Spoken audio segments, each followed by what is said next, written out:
What's going on, Conscious Crew? It is your favorite breakdown commentator, CTV, TGIF, TGIF, TGIF. Welcome to a wonderful, beautiful Friday. It is so amazing in the South. I was sunbathing in my front yard after my landscape folk got done, trimming my bush, girl. Down to the nub, girl, okay? The property was looking like the first 48, girl, okay?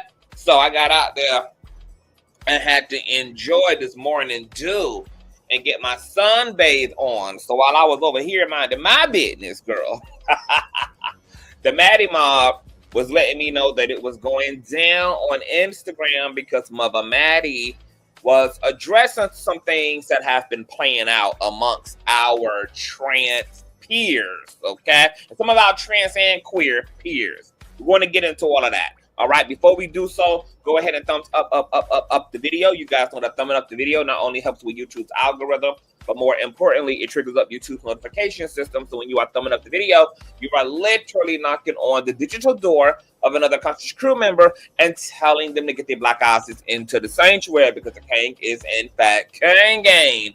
What's up? Make sure that you guys have your notification bell set to all so that you never miss a day or hour when the king is in fact kinging. Shout out to all of the new subbies. We are at 53.1 and counting.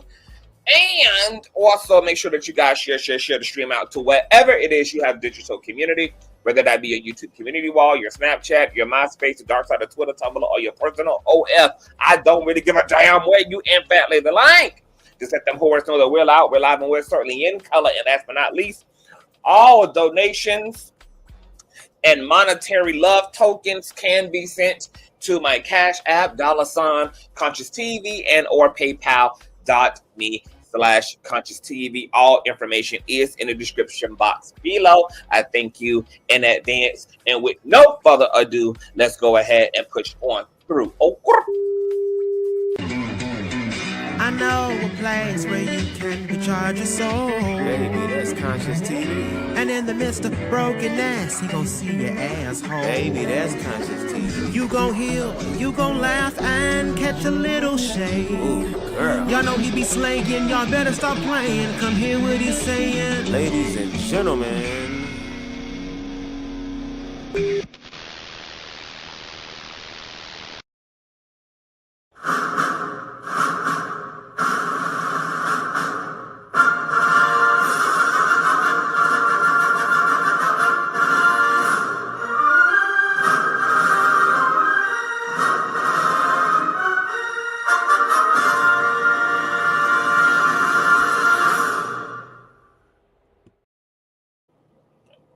What's going on, Conscious Crew?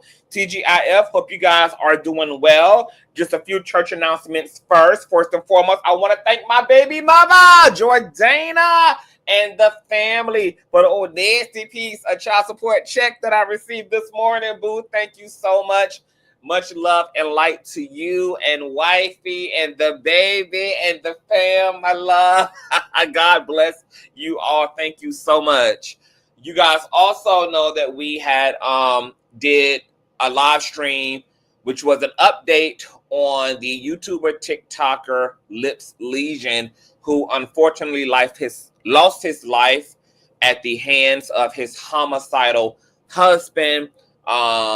This thing has practically gone viral. You guys know that Lips' sister spoke out to bring some clarity to the relationship between Lips and his husband, Production, or better known as Dominique, who has been arrested for felony murder, possession of a firearm, and some other violent charges. Okay, you guys were wanting a deeper, more nuanced dialogue about DV, etc. So we're going to be having that discussion. I'm going to use some statements that I've been seeing in my comment section and I've been seeing in other social media spaces to kind of open up a deeper conversation regarding domestic violence, emotional well-being, and all of that stuff because you guys have asked. So we're going to have that discussion, and more than likely we're going to have that discussion today, and that will be an open panel as well. If you did not get an opportunity to catch the updates, make sure that you guys check out yesterday's live stream. And once again, you cannot count on YouTube to notify you because YouTube has a very raggedy notification system. So you do have to do your fair share of just kind of checking the channel daily and manually to make sure that there's any content there, whether that's pre-recorded or live streams or on the community wall. All right.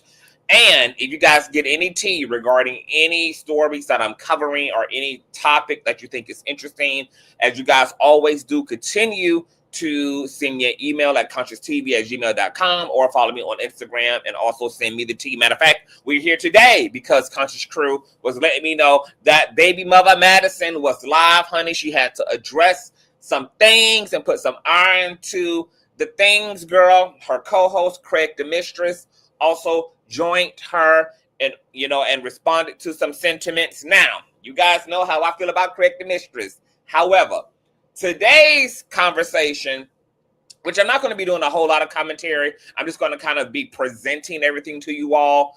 And then maybe I'll come back at a later date and maybe unpack my thoughts fully.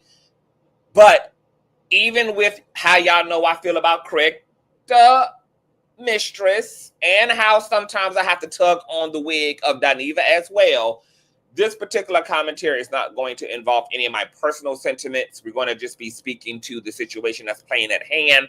So, yeah. All right. Now, I also did communicate with Mother Maddie, you know, just to ask her some clarifying questions, etc., because I wanted to be, you know, as clear as I could. But y'all know me. I also don't like aggravating people, child. I don't like, you know, bothering folk, etc., child. You know, I just try to do my best to just extract, you know, what I can extract from the given situation. But I did contact baby mother Madison to get her clarity on some things. So we're going to get into some things here, okay? I also did send her the link as well so that, you know, she has an opportunity if she wants to come up and chime in and speak to the situation. So we may get a pop-up, all right? Before we get into it, let me also go ahead and shout out the Conscious Crew who in the building. What's going on, Shauna? Hey, Ray. Hey, Sherry. Hey, Pert. Hey, Serena. Hey, Coach Leslie. What's going on, Yolanda? Hey, Apple. Hey, Gigi. What's going on, Nicole? Hey, Jimmy. What's going on, Carolyn? Hey, Grown Woman, Don't Try Me. Hey, Boo. Hey, Miss Dawkins. What's going on, Big Dog Chris? What's going on, Love? Hey, Angelica, right on time. Just finished watching their IG Live, period. What's going on, Jordana? Hey, Boo. Hey, Jean J. What's going on, NC MoMA? Hey, Foxy Brown. What's going on, Danny? What's going on, Bubs the God in the motherfucking house? Hey, Bubs. What's going on, Bougie Barbie? Hey, Karen. Hey, y'all. What's going on, Time Slap? Hey, Rob's a Geek. What's going on, Simply Telly? Hey, Miss AC. What's going on, Ian Gardner? Hey, Danielle. Hey, Danny. Hey, Star. What's going on? I bet you won't. I bet you want. Or I bet you won't. Yes. What's going on, Serena? Hey, Rashonda. Hey, y'all. All right, y'all. So let's get into it. And you guys know I like to do roll call because it helps me to familiarize myself with you guys. Now, when it comes to Funky Dineva and when it comes to Maddie's live stream, girl, I'm going to have to play those via phone and not directly from my damn MacBook because, you know, they be using strong language, girl. And I don't need them damn AI bots, you know, coming over here fucking with me. Okay, so I'm going to have to pull up their live streams on my phone and play that, you know, third party. So that I can actually control, the fast forward and rewind, honey. Okay, I tried to memorize when they start using the F word and the big D word. You know, the F word that rhymes with maggot and the D word that rhymes with Ike. Okay, so I tried to remember where they utilize that language at so that I can kind of skip over it to the best of my ability. But let me see how I can put this all together for you all. Hey, Deshaun. So there's a lot of moving parts in this discussion. All right. Apparently, and I'm still not super clear, girl. Okay. Apparently, Mother Maddie made some statements about shaving. Those statements might have possibly rubbed Hope Giselle the wrong way. Now, for those of you who don't know, both Hope Giselle and Angelica Ross are both trans women, and they're both very strong activists in the community. They do a lot of pro-queer, pro-trans, they boots to the ground, baby, okay? Red bottoms to the ground, bitch. So, they're very active in the community. They both are social media and public figures, etc. And Hope Giselle and Angelica Ross, along with T.S. Madison, they all have a friendship. They are a conglomerate. They've all done, content together, etc. They're all trans women, black trans women, etc. Girl. And what I am assuming happened is that Hope Giselle took to her live stream. Hope Giselle apparently is known for doing posts and deletes, so she doesn't always keep up her live stream. So I do not have her live stream to show you all. I was told about what took place in her live stream, and even that was still vague when a conscious crew member had hit me up. But apparently she took some digs at T.S. Madison over T.S. Madison's comments about, I guess, the girls needing to shave, okay? Shave their 5 o'clock shadows, shave their stashes, shave the Rick Ross down if they were going to identify as trans. I'm assuming this is what took place. Hope Giselle apparently did not take too well to that. And I guess Mother Maddie picked up on some of the shade or shots that were being thrown her way by Hope. Now, T.S. Madison did respond, and she basically said, these girls have her phone number. Anything can be a conversation. She's open to learning. And there were a lot of Maddie Mob members who felt like, yes, this was definitely could have been a private conversation if anybody had felt the way, etc. Now, speaking to that point, I have been in the Jubilee spaces. I've been in the, queer spaces where everything is being unpacked around how trans women should show up. There are trans women, because trans women, like any other group, are not a monolith. So there are trans women who are very divided on particular issues. One of those particular issues is passivity. For those of you who don't know what the fuck passing is or passing privilege is, it's when practically trans women are assimilating to the commercial mainstream standard of femininity. That's the hair, that's the makeup, that's the contouring of the body, and pretty much assimilating as best as possible to what's considered to be the pinnacle of feminine beauty, for most trans women, out of survival. Because the more passing privilege you have as a trans woman, the more non-clockable you are as a trans woman, the safer it is for you to navigate dominant society as a trans person. This goes for both trans women and trans men. But we're going to just kind of talk about trans women, since this is where the bickering is happening at, all right? Now, because passing as a trans woman is very connected to safety and survival, this brings us to a very interesting intellectual, philosophical conflict. Because the reason why trans people seemingly are pressured to have to pass in order to just live their lives is because of the phenomenon and the existence of queerphobia, homophobia, transphobia. So this is a survival mechanism for most. Now, the problem that we are now having is that we're living in a space where trans people are very visible. Trans people are no longer like the rest of the queer folk no longer living in the sewers of society, but, you know, we're day walkers at this point. You know, gay men are walking in all their glory. Gay women are walking in all of their glory. Trans persons, non-binary persons, gender fluid persons, everybody, all of the misfits are living out loud. They're living amongst dominant culture, mainstream society. All right. And there's been a conflict around how much access should trans persons have. And, you know, over here, I use natural born because I know y'all don't like the cisgender. Well, I don't got a problem with cisgender.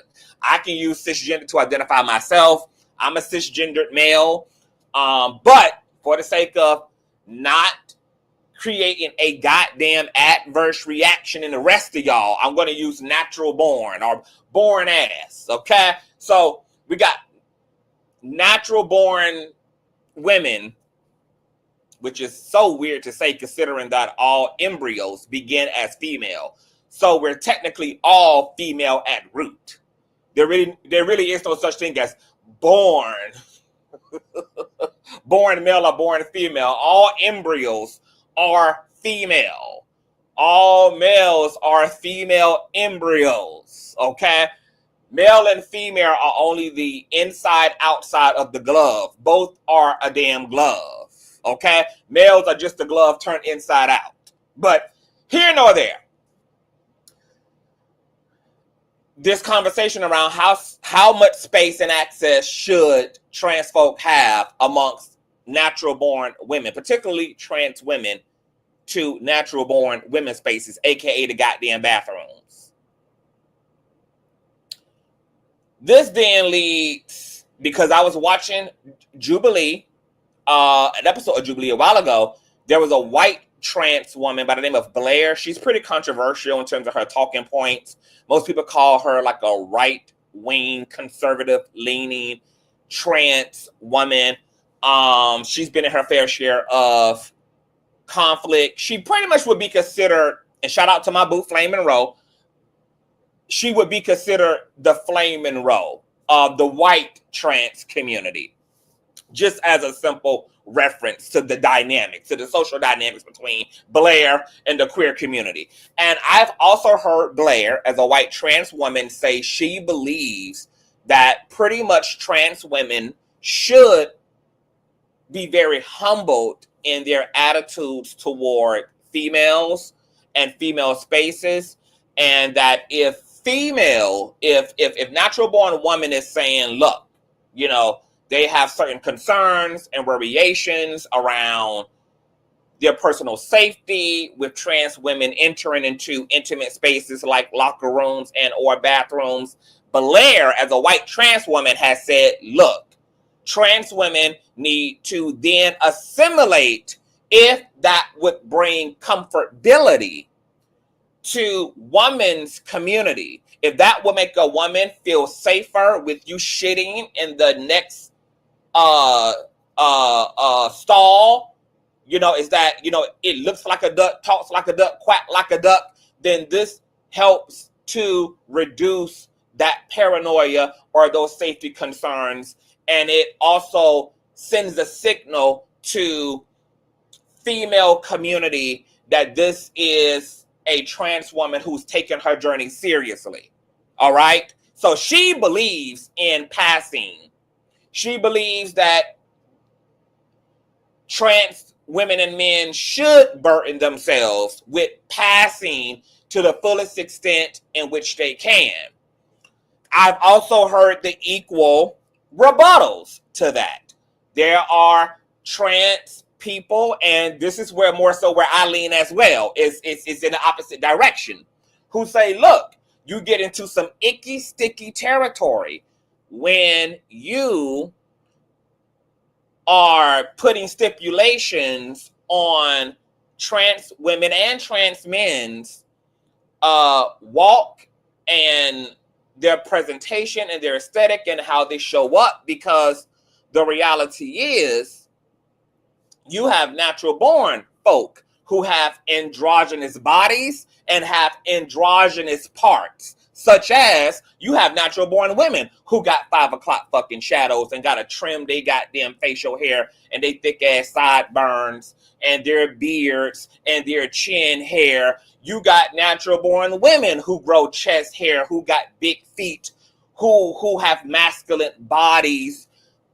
And once again, you guys know my attitude here is that we all have androgynous bodies because we all are a conglomerate of both the genetics of our mothers and our fathers. This is why girls can look like their fathers and boys can look like their mothers. You got boys who may have gotten some of their features from their mother, like me. I got her ass, her hips, her body, girl. I got, her suckle skin and her lips, and I got the baby. I just got it all. God gave me the best of both worlds, and from my father, I got his eyes. I got I got all the man parts too, girl. I got a 10.5 foot. So I literally am a equal reflection of both my mom and my dad, and I can look at my own body and literally see, like, I got my fingers from my mom, I got my complexion from my father, I got my lips from my mother, I got my nose from my dad. Like the genetics are just geneticing, girl. They're all up into the things. If I wanted to be a trans woman, I could assimilate and pass with ease. One of the reasons why I even grew a beard is because growing up, I used to get mistaken as a gay girl. People thought I was a girl. Bareface CTV was given very much so, red bottoms to the ground, boots to the ground, yeah.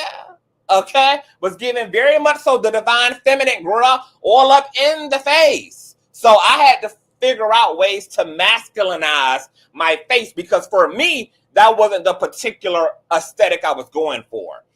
My gender expression is more so androgynous. So I'm never trying to lean completely to the left of men or the left of women, but just be a nice, interesting mix of the both. So, I present mostly in a unisex way. That's why you guys can see the luxurious hair, but then you can see the fucking crispy ass Omarion B2K hairline. You can see, the full lips, and then you can also see a full fucking beard. You can see the tattoos, but then you can, it's like all these interesting little parts that I take from both. And that's what feels natural for me. I'm not a trans person. I am a gay identifying Black male who is very comfortable in both my feminine and masculine energies. Going back to the initial point, because you have natural born people who also have androgynous parts, who sometimes are mistaken for being trans themselves. Shout out to Jess Hilarious, who has been mistaken a time or 14 for being a trans woman. There's been other natural born women who have also spoken about how they've been mistaken for being trans, etc. So this idea that trans people should assimilate in a way that members of mainstream society really don't have to is hypocritical, but more importantly, it also takes away from the reality that whether you're trans or you are a biologically born male or female, these tropes, these standards, these stipulations on the way your body has to show up in order to warrant respect and dignity and safety are ultimately prejudice. And it's bigotry. And these aren't really just prejudices that impact trans folk. These prejudices and these gender biases also impact natural born people as well, which is why you have a lot of natural born women who feel insecure if they have a bigger foot, if they have a broader back, if they do grow their fair share of body hair, facial hair, chest hair, etc., who may look more masculine in their bone structure or in their overall body presentation or even within their height.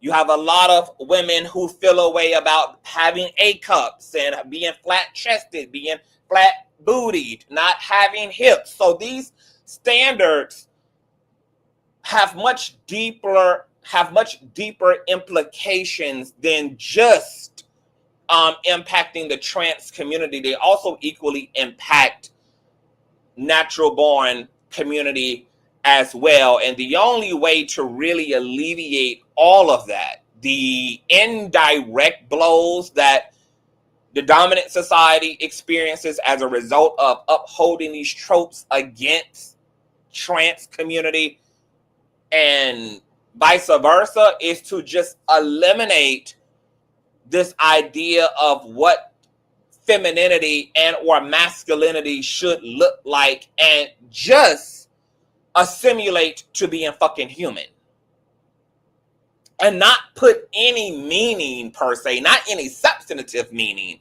on presentation. Because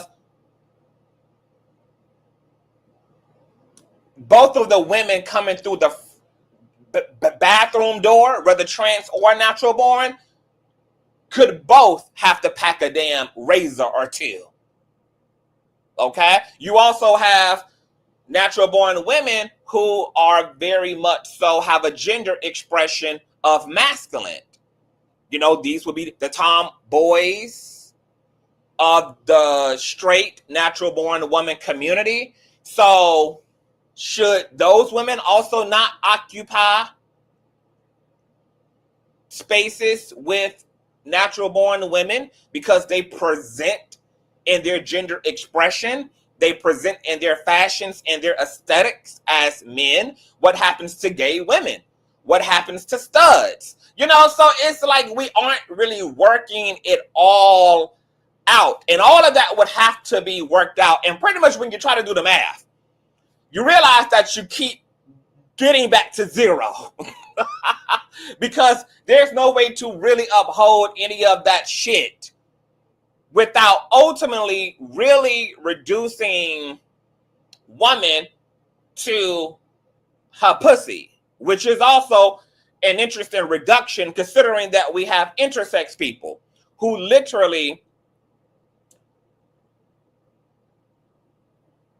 have a body that is both XY, XX, and then every other damn variation there is. So even on a scientific front, this idea of gender and sex has always been muddy. It's always been a blurred space. So when Hope Giselle, I guess, took issue with Maddie's statements that I guess Maddie was saying that trans women, you know, should fucking shave, etc. You know, that there should be some sense of assimilating. I think the conversation about how trans and natural born women who are afraid of every damn body in society, afraid of men, afraid of gay people, afraid of trans folk, it gets complicated because some people want to accommodate those concerns from the natural born community, which also is not a monolith. There's not a lot of, you know, everybody in the natural born female community also don't feel the fucking same way. You know, some natural born women don't give a fuck. They pro-trans, you know, they cool. Some natural born women are in the middle. Some natural born women are, you know, to the extreme. I don't fuck with it. I don't want to see it. I don't want to see it in my locker room. I don't want to see it in my bathroom. I don't want to see it. I don't want to be there. So it's a lot going on. Now, I'm going to let you guys also hear from Angelica Ross. Angelica Ross is once again another trans woman. She's an activist in the space. I guess she took issue to some of Craig, the mistress's recent statements. I don't know where he made these statements at, but apparently he was confused about non-binary people.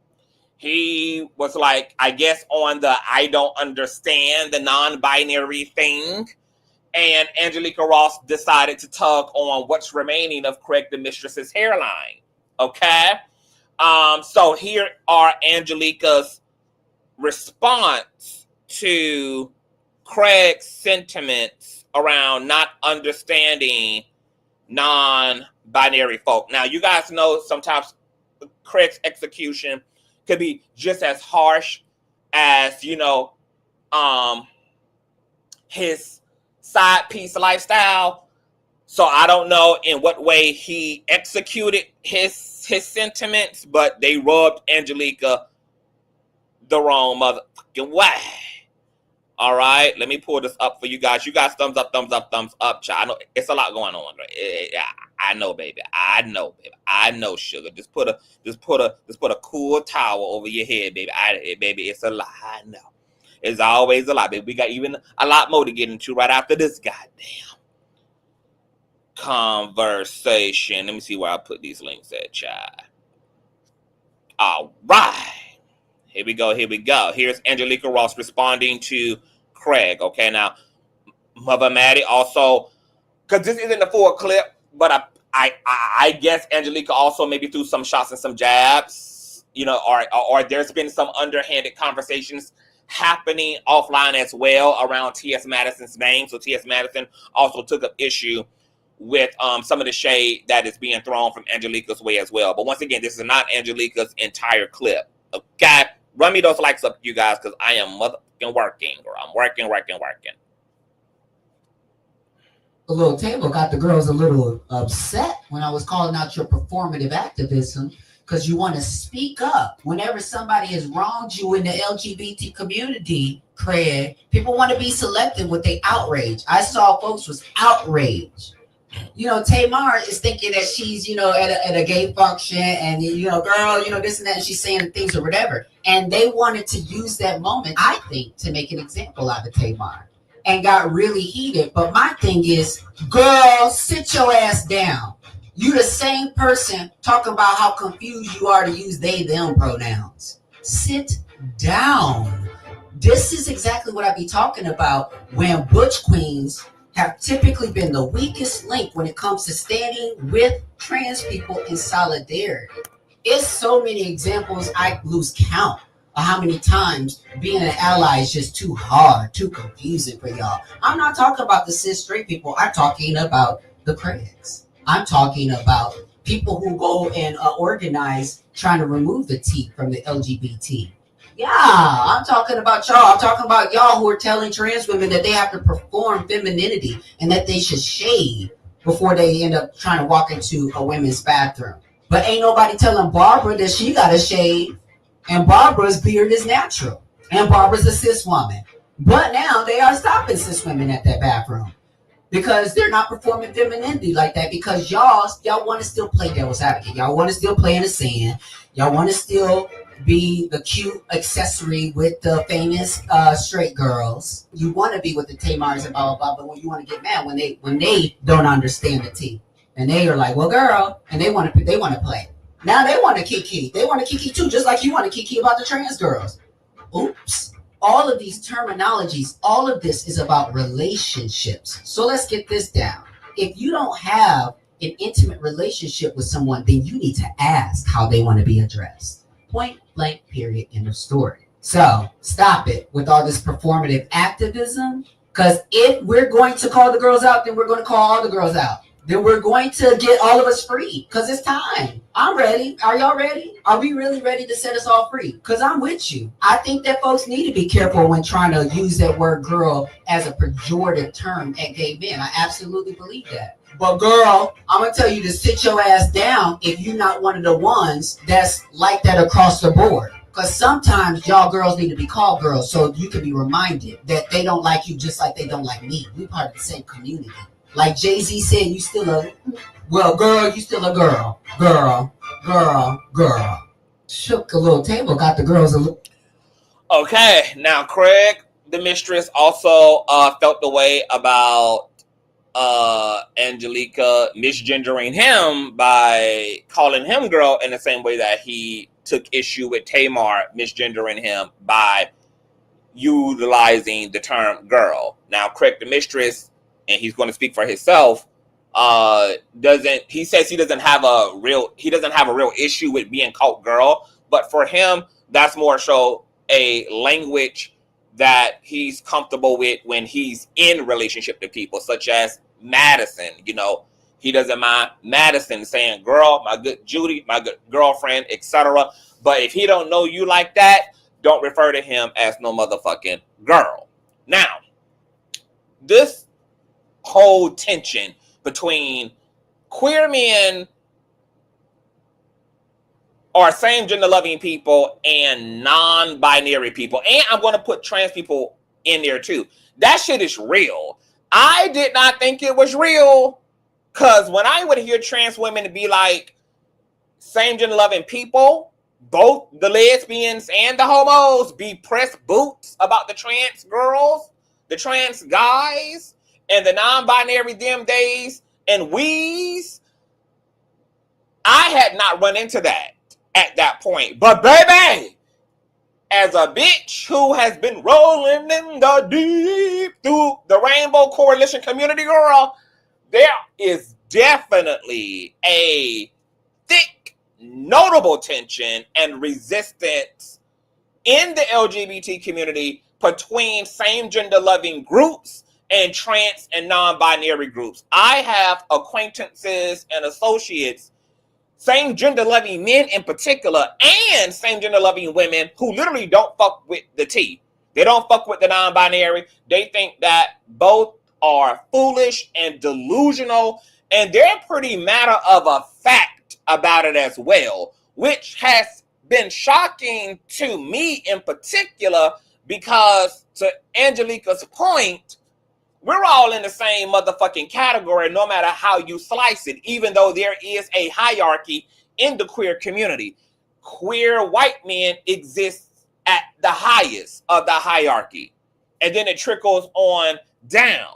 Okay, we know that masculinity, aside from race, is second runner-up on the highest point in the food chain. Okay, to be white is always going to be a privilege that seats you at the top. So whether you're white and gay, white and lesbian, white and non-binary, white and trans, etc., there's a hierarchical point for them, okay, which is fueled by racism. Then there is the masculine trope, okay, which falls right under that. So if you are black and male and masculine, you're going to exist on the highest part of that hierarchy chain. If you are a same gender loving woman, you're going to exist on the highest part of that chain. If you are a trans black man, you're going to exist on the highest part of that train. And then the people that exist way at the bottom are black trans women, black non-binary folk, and effeminate black queer men. All right? But despite the existence of the hierarchy, that whole pyramid is still a slice that dominant society ultimately wants to throw into a volcano hole.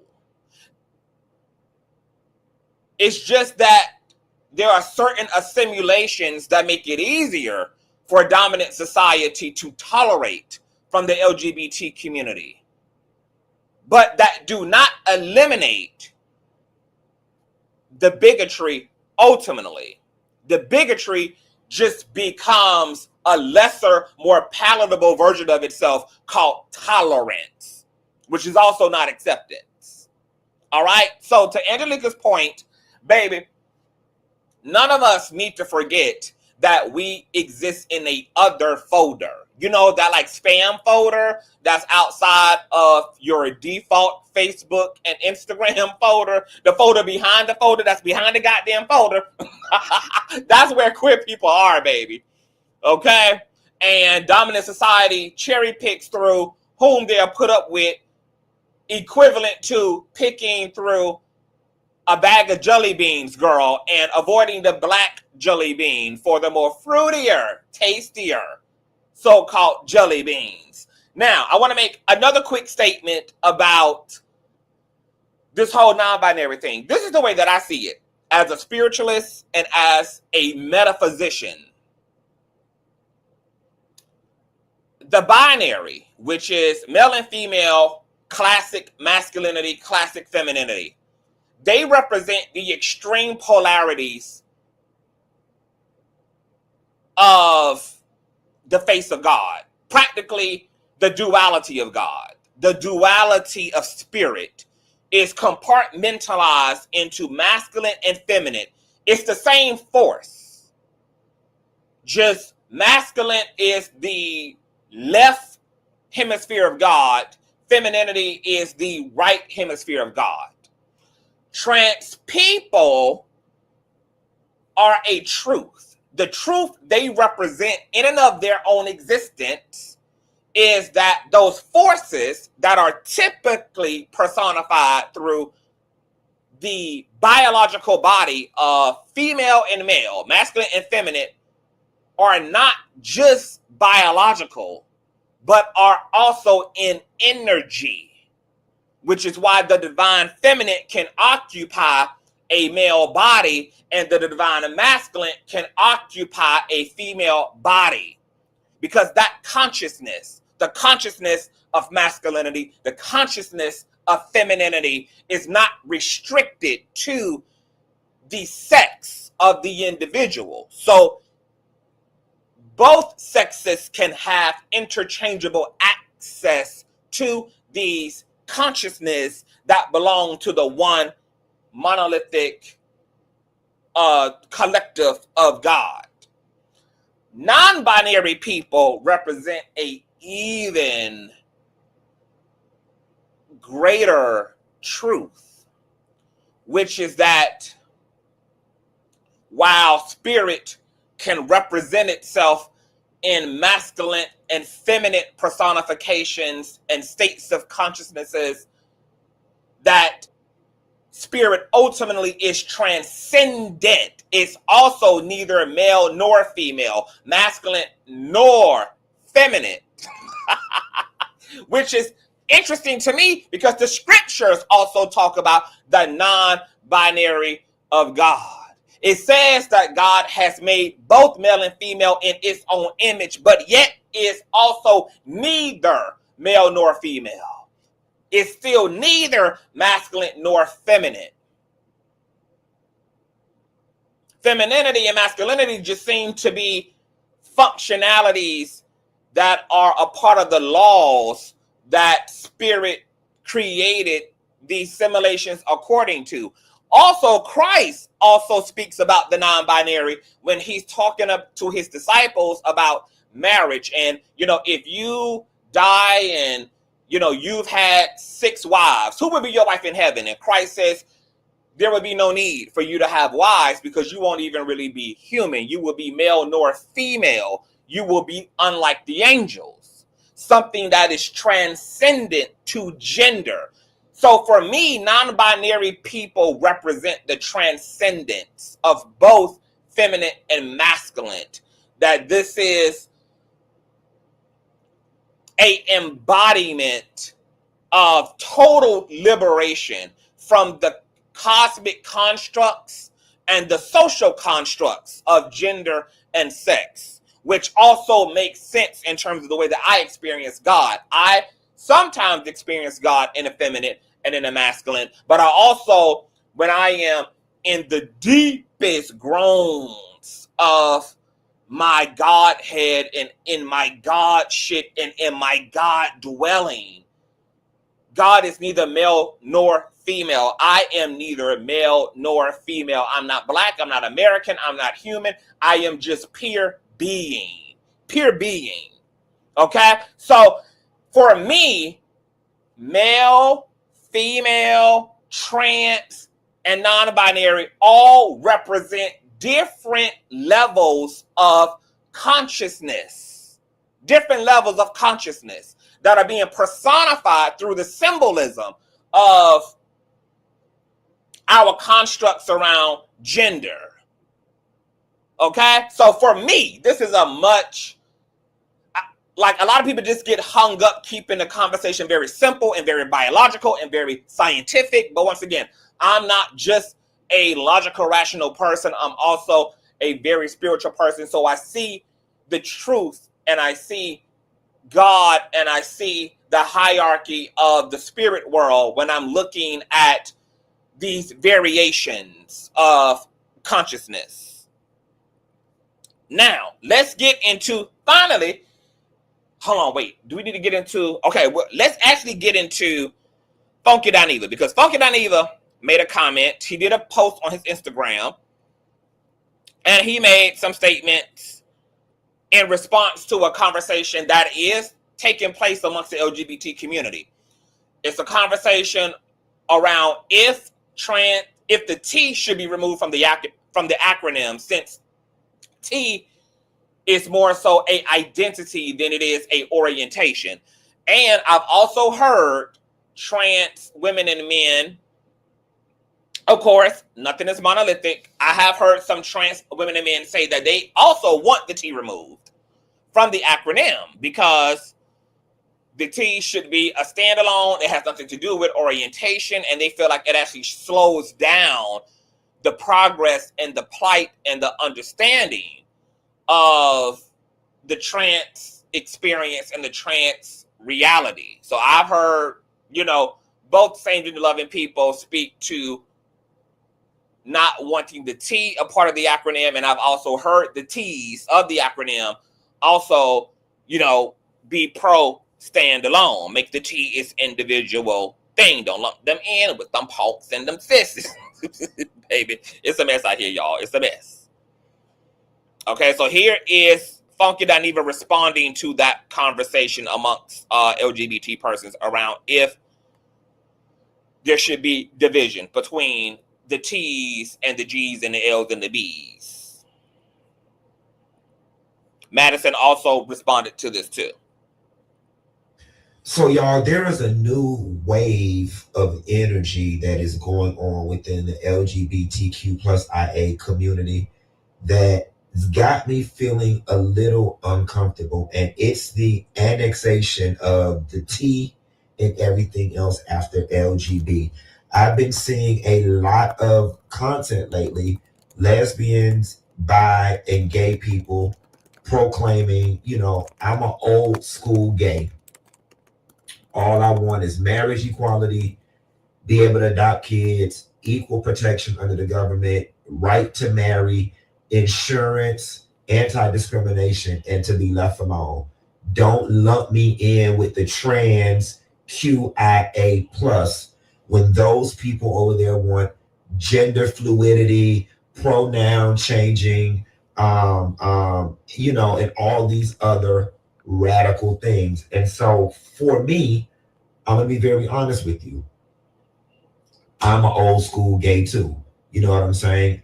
There are moments where I feel like the younger LGBTQ plus community has been doing way too much and has been trying to take society way too fast. But then again, there are people that can say that's ignorant. You know what I'm saying? That progress is a good thing. I don't really know how to feel about all of that. But here is what I do know I feel succinctly. I don't know if I can get down with members of the LGBTQ plus community being so quick to annex the TQIA plus people. I just don't know that I'm behind that. It's giving pick me energy. It's giving, hey, dominant society, I'm the type of gay person that can fit in with y'all and not cause any anxiety or strife. So pick me and I'm going to help y'all turn against the rest. Okay? For the record, and I may catch some flack for this, for the record, out of my mouth, and I stand 10 toes down on this, I do think that there are certain pockets of trans people, certain pockets of gay, lesbian, liberals, progressives, these younger generation. I do think that there are certain pockets of them that are doing way too much. I do. And I'm not going to spend the time right now to define what way too much is, but I will say, y'all kind of fucked it up for all of us when y'all was doubling down and tripling down on this pronoun bullshit, okay? That really is what got them folks over there all upset, all right? They was moderately upset when y'all started all this shit with these pronouns and these, all the genders don't. You kind of did a little too much and fucked it up for everybody. However, I still love you. I still support you. And I still am going to rally behind you and protect you. But for the other members of the LGB, I just don't know that it's right. Despite the fact that I feel like some of the TQIA plus has been doing too much, I just don't think the right move is for the LG and the B to separate from the TQIA plus. I just don't think that's the right move. I think that that's infighting on our part. I think that that's going to cause our community to implode. I think that the LG and the B maybe need to sit down with the TQIA plus, and we need to get all on the same page. But I don't think signaling to the dominant society, oh, we're the gays that know how to fit in with y'all, so leave us alone and we're going to turn on the TQIA plus because we believe. I don't think that's the right move. So before you decide to jump on this movement, because here's the thing, while you around here creating this hierarchy amongst the LGBTQ plus AIZ community, thinking, oh, I'm LG and I'm B, so I'm better than trans TQIA plus, you need to understand something. When it is all said and done, we are all faggots to them. Okay, see. We are all faggots. Dagger to them. So while you doing the most, trying to fit in over here, please understand you never gonna fit in. And there are strength in numbers. So think about what you're doing before you decide to jump on this movement of I'm LGB and I want to annex and separate from the TQIA plus. There is power in numbers. And remember, no matter how straight passing you are, how conservative you are, how whatever you are, non-problematic you are, at the end of the day, to the dominant culture, you are still a faggot. Please don't get it twisted. Please don't think because you can go to work and blend in, or because you can go play softball with the straights, that they don't think any otherwise. So be careful. That's all I got to say. And now someone had said in the chat that someone else on YouTube, I guess, is streaming my live stream. That's perfectly fine. For those of you who don't know how YouTube works, that's what social media is about. All I'm going to do is ask the raggedy Steven, clout chasing, can't get no content of their own bald head bitch who is streaming my shit in front of their tired little itty bitty ass audience to give me my credit, ho. But hey, bitch, just run me my credit, bitch. Now, to focus on Dineva's point, girl, he pretty much was in unison with what Angelica Ross was saying, is that practically, look, baby, we all in this Amistad ship together, baby, okay? There's no way to get around it. Now, I have heard some pretty strong arguments from trans folk who feel that the T should be removed. They feel like it really takes away from the trans narrative.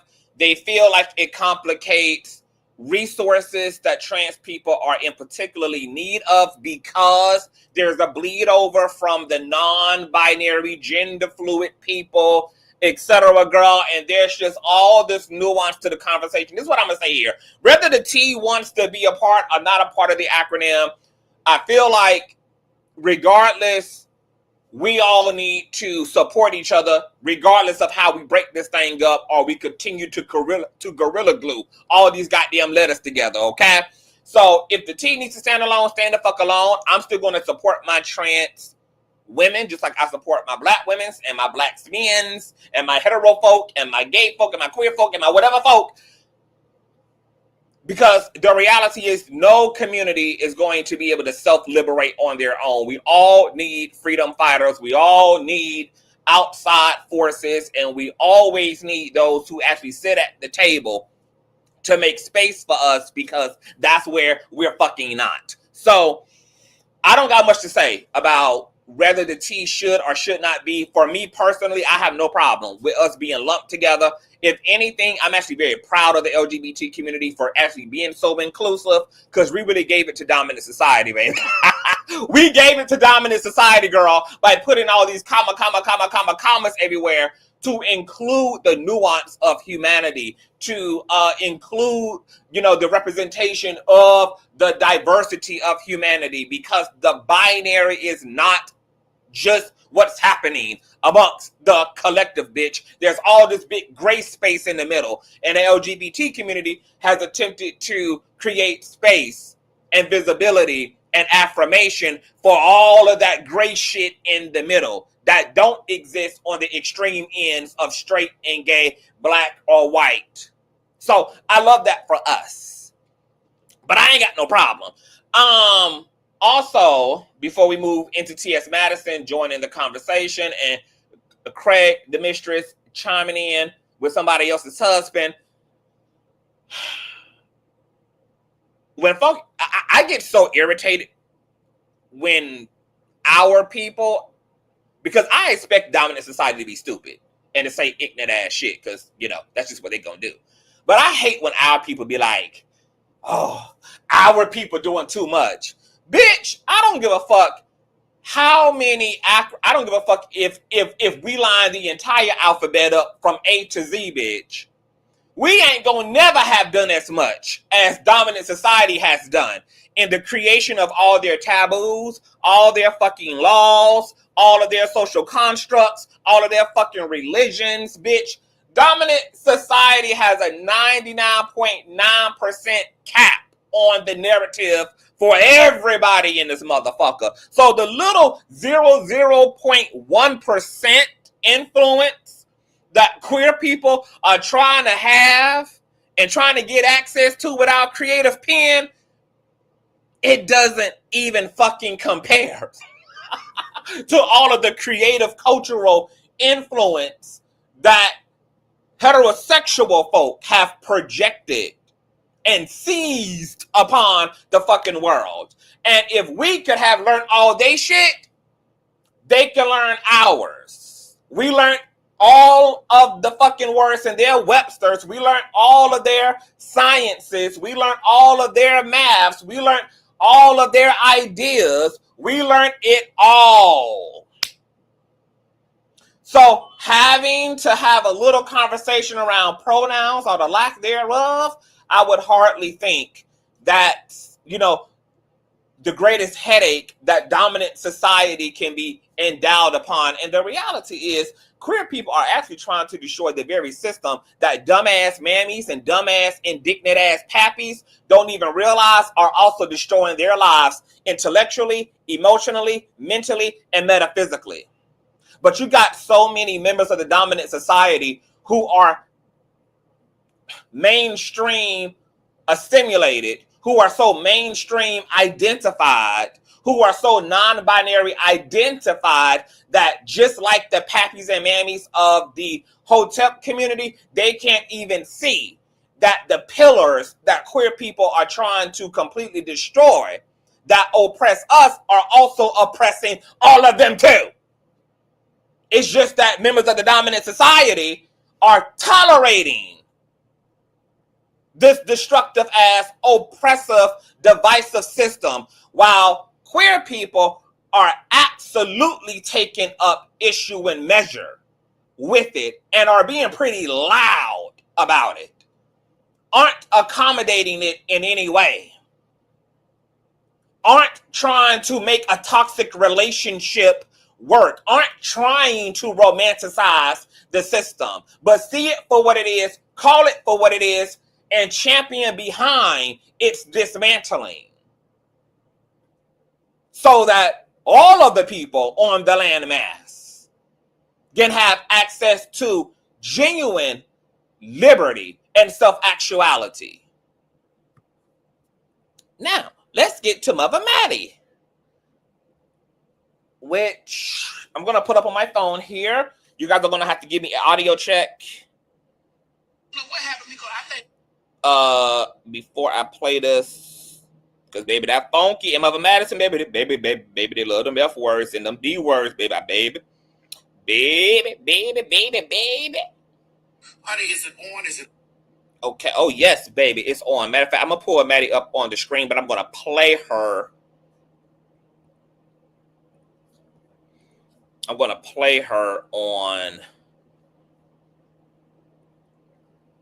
audio. Hold on, let me pull up Maddie on the screen just as a visual representation. And y'all, please throw me them likes up. Moderators, please encourage the likes. We need all of that because we working, girl. We be working.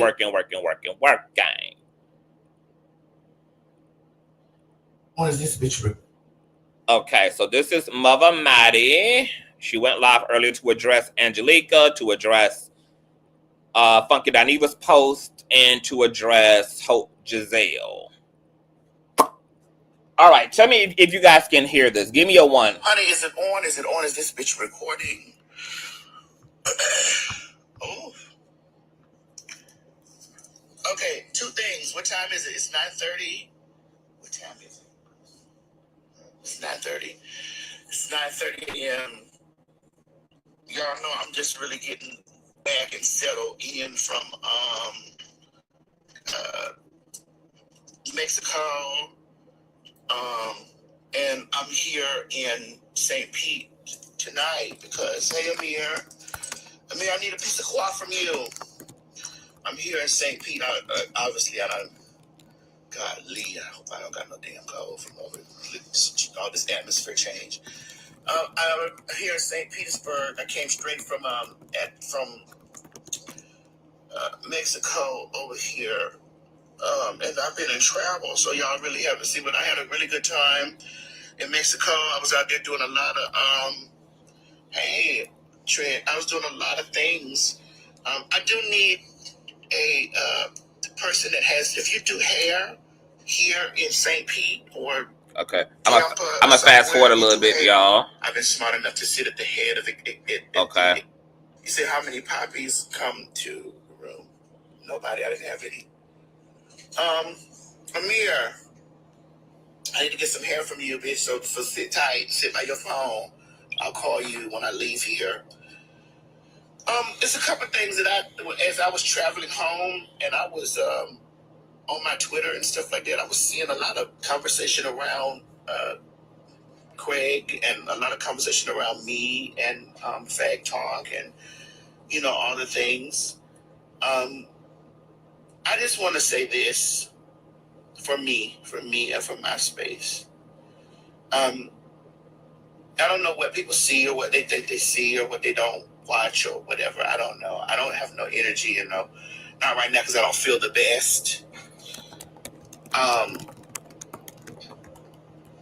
watched Hope's video just this morning because people were like, girl, what's going on? I was like, what are y'all talking about? Anyway.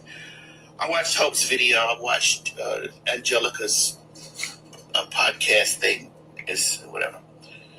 And there were a lot of valid points made from each person's video, but there were also things that were left out from, my perspective of. I think that when the girls see me sit next to someone, they think that I just let things go by and they're unchallenged or whatever. Or from what I was gathering from. Okay, so let me chime in here super quick. So you guys know Madison does end up taking like a lot of heat for what Craig says. I remember the whole like Miss Netta drama. A lot of people got off in mother's ass about his sentiments. You know, he was being accused then of even misgendering Miss Netta and, you know, being a little bit patriarchal and misogynistic. A lot of members of the LGBT community took up issue with him. Of course, that bled over to, you know, people wanting to tug on Maddie's wig. You guys also know this issue came up a lot when Madison was also in partnership with IKEA, the gold tooth bitch from the Dirty South. So this has kind of been like a running theme. Now, I do understand why the community holds Mother Maddie to the standard in which they do, because Maddie is the machine, and she is an activist and an ally to the community as well. You know, she just started an entire starter home for trans women who are coming out of transition and are kind of needing some stability and to get some footing on and with their lives. She donated her entire original chateau, okay, to the trans community in support of her trans sisters. It was a major and a phenomenal give back and paying it forward to the queer community, particularly to the trans community. So shout out to Mother Maddie. So because Maddie does so much work in this area and she takes up a lot of space, and she has a lot of hypervisibility as a influencer and being a queer and trans influencer, of course, like heavy is the head that wears the crown. So of course, you know, to whom much is given, even much more is going to be required. You know, there's an equal measure, you know, for every diamond in one's crown or tiara. So I get from a social standpoint why people hold Madison accountable for what happens peripherally, because all of those things are happening in a space that she governs. And a lot of queer people want the space that Maddie has occupied, especially since she's occupying a very unique role. Like, Maddie is one of the most famous bitches, period, in the world. She's definitely, hands down, one of the most famous I would even say far more famous than Laverne Cox. Shout out to Laverne. Even more famous than Janice Mock. Shout out to, you know, Janice. I mean, Maddie is her. You know, she. So a lot of queer people are also having this unique experience of seeing such a out loud, self-expressive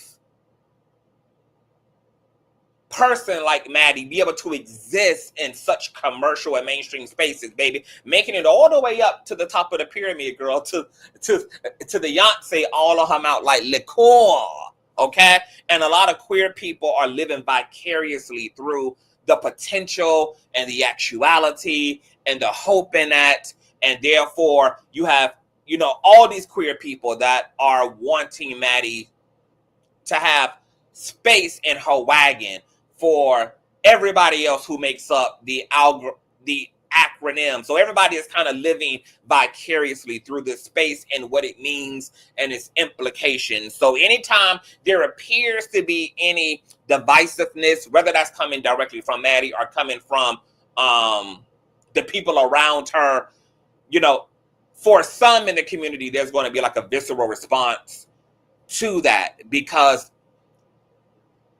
the community knows that Maddie, because of where she sits, has the opportunity to, basically speaking, put the entire community on, to really kick the door wide open and to make queerness, to take queerness amongst dominant society to the nexus of levels. And because these opportunities come once every damn 4 centuries, queer people are really holding tight to Maddie and the allies alike, etc. So I get why Maddie gets held accountable.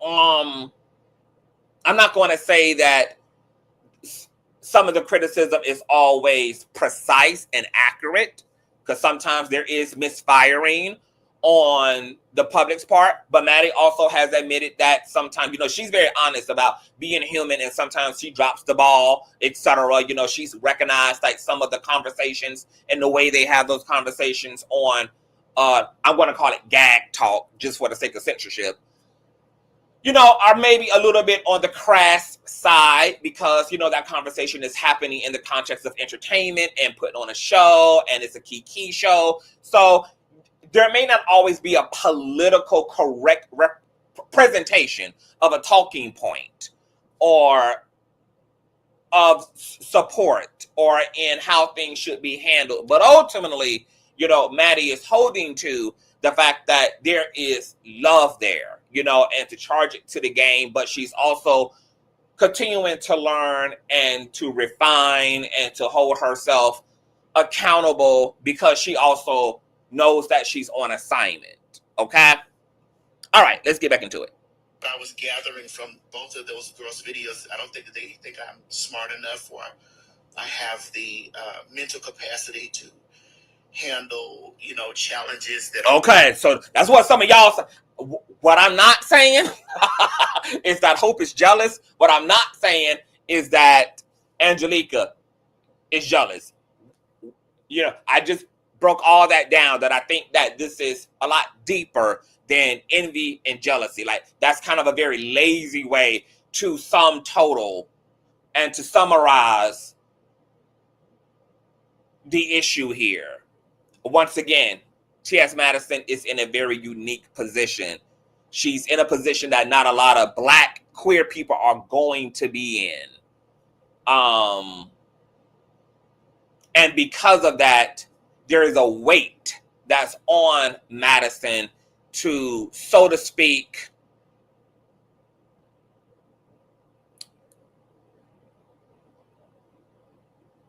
make sure that the way she moves and governs herself, especially in terms of the way she politics and the way she socializes and the way she speaks about the community, is congruent and is healthy, because we are going up against an entire mainstream system of oppression.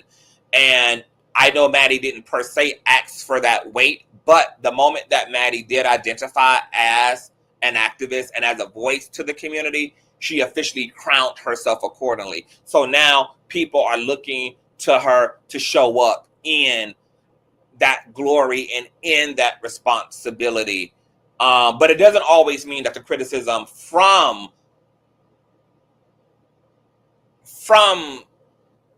outsiders is always correct. And like Maddie said, you know, she's acknowledging sometimes she isn't correct, you know. But also in the middle of that is, once again, queer people really wanting all the things that can happen through Maddie and her access to mainstream society in terms of moving the needle, pushing the pen, being kind of revolutionary in this shit. Once again, this is something that's more accessible to white queer people, you know, who get access to the White House. They get access to mainstream society. But for a Black trans woman, especially coming out of the adult entertainment industry, literally getting it from the motherfucking mud and being able to literally get from point A to point Z, is something that is literally miraculous. And there are so many people who place their salvation on the potential of what Maddie has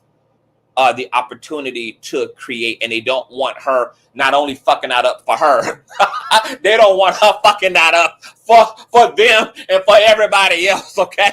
So I think this is more so what's going on than just making this about bitches being jealous, bitches being envy. Even Maddie says she doesn't believe that this is about envy, etc. But anyway, let's continue. You know, challenges that are thrown in my face or whatever, I don't know. I will say this, to speak to this part of the educated girls, the educated, like the ones that, you know, they love the education and the degrees and all this stuff. And we love a very smart girl. We're very grateful for an educated trans person. I've been smart enough as a Black trans woman living in the United States of America, smart enough to amass, to be, a girl of a very much so multi-million-dollar status. I've been able to do that. I've been smart enough to do that. I've been smart enough to sit at the head of the executive tables to command the way that my life is going to be patterned out. I've been smart enough to do that. And I've also been smart enough to maneuver through the spaces where girls, Angelica and other girls, have occupied spaces and, have gate kept and have, kept me on the other side of a place, and smiled at me and with me.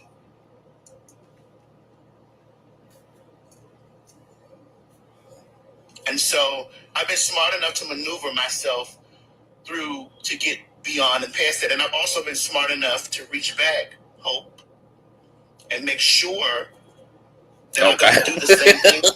Okay. Maddie put the address on it. In those spaces when I get to those spaces. To make sure that I was smart enough to reach back and get my sisters. Oh, they don't like this kind of teaching. And nieces who needed opportunities to make sure that they get their first steps in mainstream media. I love all my people because we are in a space of, I just want to say this too while I'm here. All of the grand girls, we need you to give up one of your properties.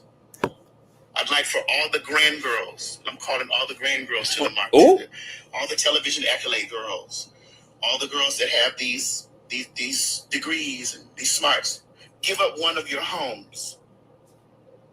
Let's. This is Maddie's way of practically saying, girls, since y'all feel like I ain't doing it right, how about y'all do it better then? Since y'all can do it better, baby, how about y'all enter into the group chat? All do this as girls that are, because I'm not smart enough. I'm not educated enough. Let's all of us start. Let's give up one of our properties. How about we do that? How about we give up one of our properties and let's do what the dumb girl is doing. How about we all get together and we all buy another property together and we continue the starter house things going around in a circle? Or you just give up one of your properties that you have. How about we do that? Not Maddie low-key calling the bitches broke, girl. Cause she know them hoes can't give up no rental space, girl. Baby, I am fucking gagging right now. I want you to understand. But rightfully so, shots were fired and shots being rightfully fired by.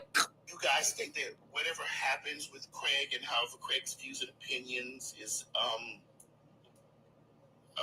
whatever his views and opinions are, like that I'm like on the bandwagon of it. I've challenged Craig many times and will challenge Craig over and over and over again.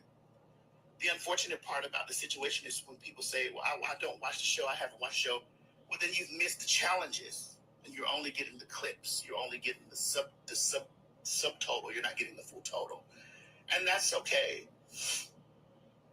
Or people that say, you don't challenge your friend Dineva with this and the other. I've most definitely challenged my friends when it comes to this because at the beginning, middle, and end of the day, I'm Black. You've heard me say on countless times that, and I know that shave thing, Angelica, I think that was for me. I don't know. It could have been because I did say about shaving. But I also, in the same breath, said, I don't invalidate anyone's trans identity or non-binary identity. I say them to be mindful of the way that the world, the optics of the world that we live in, because the world, we haven't had the opportunity to really change the world completely how we're working on trying to change or just trying to get the world to be accepting of what we are and who we are. I've said countless times that I'm not invalidating your identity as a trans person or a non-binary person. what I'm saying is be mindful of the spaces that you get ready to occupy. If you go in the bathroom and you have a beard from ear to ear, you don't think anyone's going to look at you strange. Even us as trans people walking into spaces, we have stepped back twice and we've looked at things, you know. But we're like, okay, we don't understand. You already know that there's a lot. I'm going to be honest. It's like, here's my issue, because I have addressed this before. I forgot what situation this came up in. And let me be very soft in my delivery, girl, because I know that, baby, this topic is so triggering, especially for natural born folk, girl. So let me be very dainty. Let me be very dainty. Let me be very gentle. Let me use my inside, my inside voice and my inside hands. Okay, how can I say this?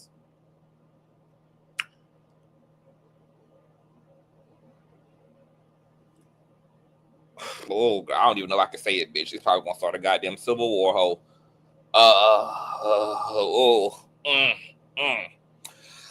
God is about to say it. Lord be offense. There's some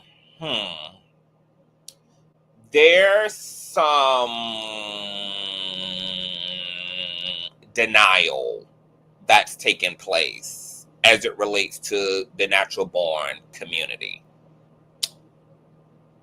While I consider myself to be a male feminist who stands up for the rights of women regarding bodily autonomy, wage fairness and equality, you know, and all of the liberties and all of the things, that also doesn't mean that the natural born woman community is without fault. It doesn't mean that the natural born community is perfect. And what I'm about to say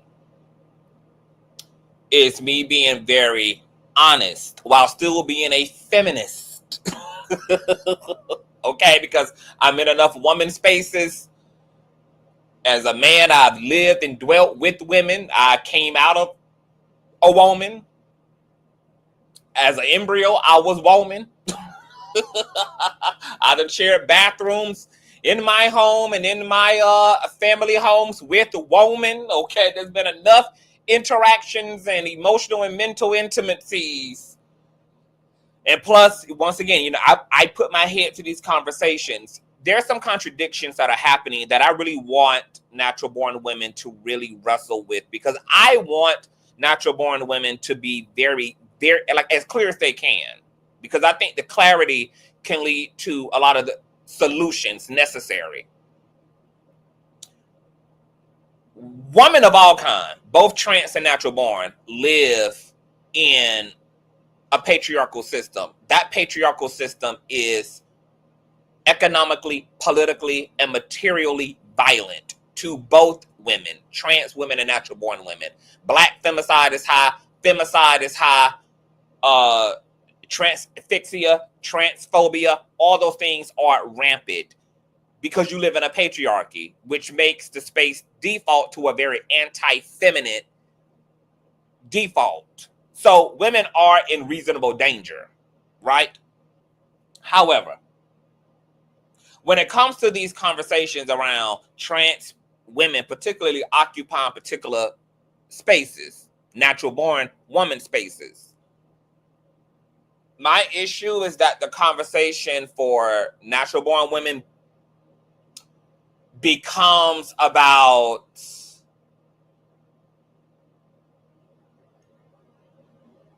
hold on, let me be okay. Thank you, Jesus. Help me to pump the brakes, baby, because I want the brake pad. I can understand the frustration of trans women, because what's happening is that natural born women are projecting their issues with natural born hetero men onto trans women, which is why a lot of natural born women want trans women to assimilate, because what natural born women don't want to really fully admit to is that they do see trans women as just niggas in a wig. That's why they need the boys to girl the fuck out if they're going to girl the fuck out. Girl it the fuck out to the point that I don't even see your maleness. Now, once again, if you're emotionally intelligent, you would then realize, oh my God, I just came to a point of enlightenment and a light bulb just went off. My issue ain't with trans bitches, it's with these fucking niggas. And that the trans reality is arousing maybe my unconscious issues with male community. So then trans women end up becoming the emotional dumpster and the punching bag for natural born women as it relates to all of this fear and concern and issue of safety that natural born women have toward what's really in fact men's community.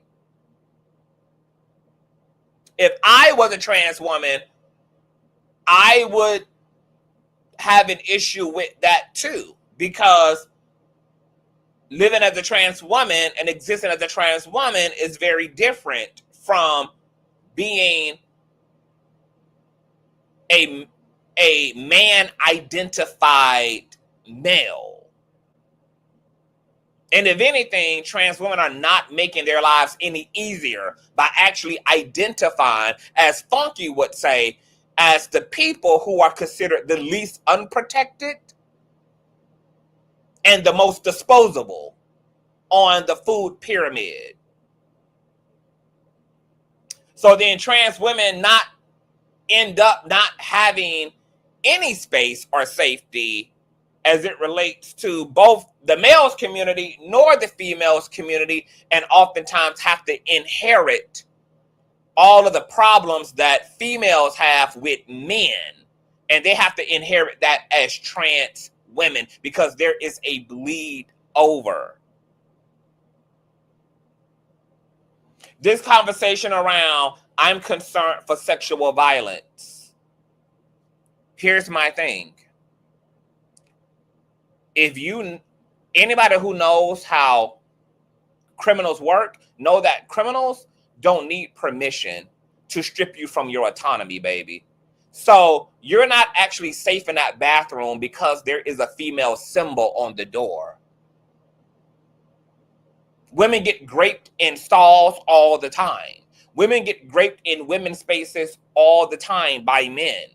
Someone who wants to do you harm does not require a symbol on an unlocked door in order to perpetuate violence upon you. And essentially, what this ends up looking like is basically natural born women making grape synonymous with being trans. So I can understand the level of hurt and frustration and what the issue is with the way that natural born women frame the conversations around what this looks like between merging the trans community and the natural born community. Because elevating the conversation of I don't want to be a victim of sexual violence when it comes to the trans conversation is essentially just a little bit more of a nicer, more corporate way of saying you hoes are rapists and I ain't really feeling that. And woo, that is a very strong indictment upon an entire community of people who historically do not have rank in terms of being grapest upon woman community.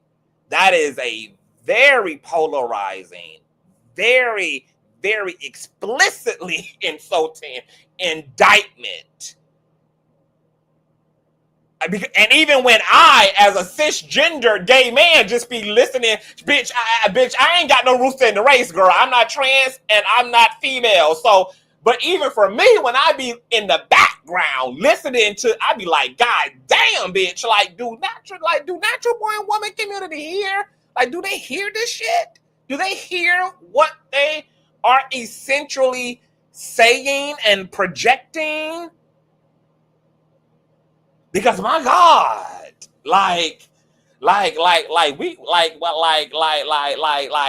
baby. There's a lot. There's a lot going on there, girl. So, even with what Maddie said, she feel like, look, trans girls need to be mindful, girl, like shave your beard. But to Angelica's point, okay, cool. But are the natural born women going to shave their gap? Are they going to shave their beards too? Are all women, regardless of identity, to perform femininity in this way? And why are we performing femininity?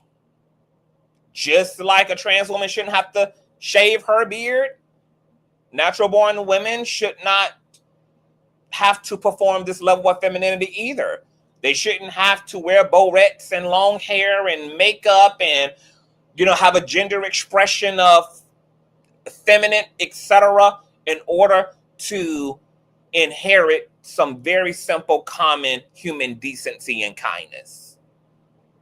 That we should not, as people, ever, in the words of Dr. King, measure anyone's character or humanity or reduce that to race, orientation, to gender, etc. Because all natural born women are doing is reinforcing misogyny and patriarchy. All they're doing is reinforcing the very same, once again, pillars of oppression that oppress the living fuck out of them.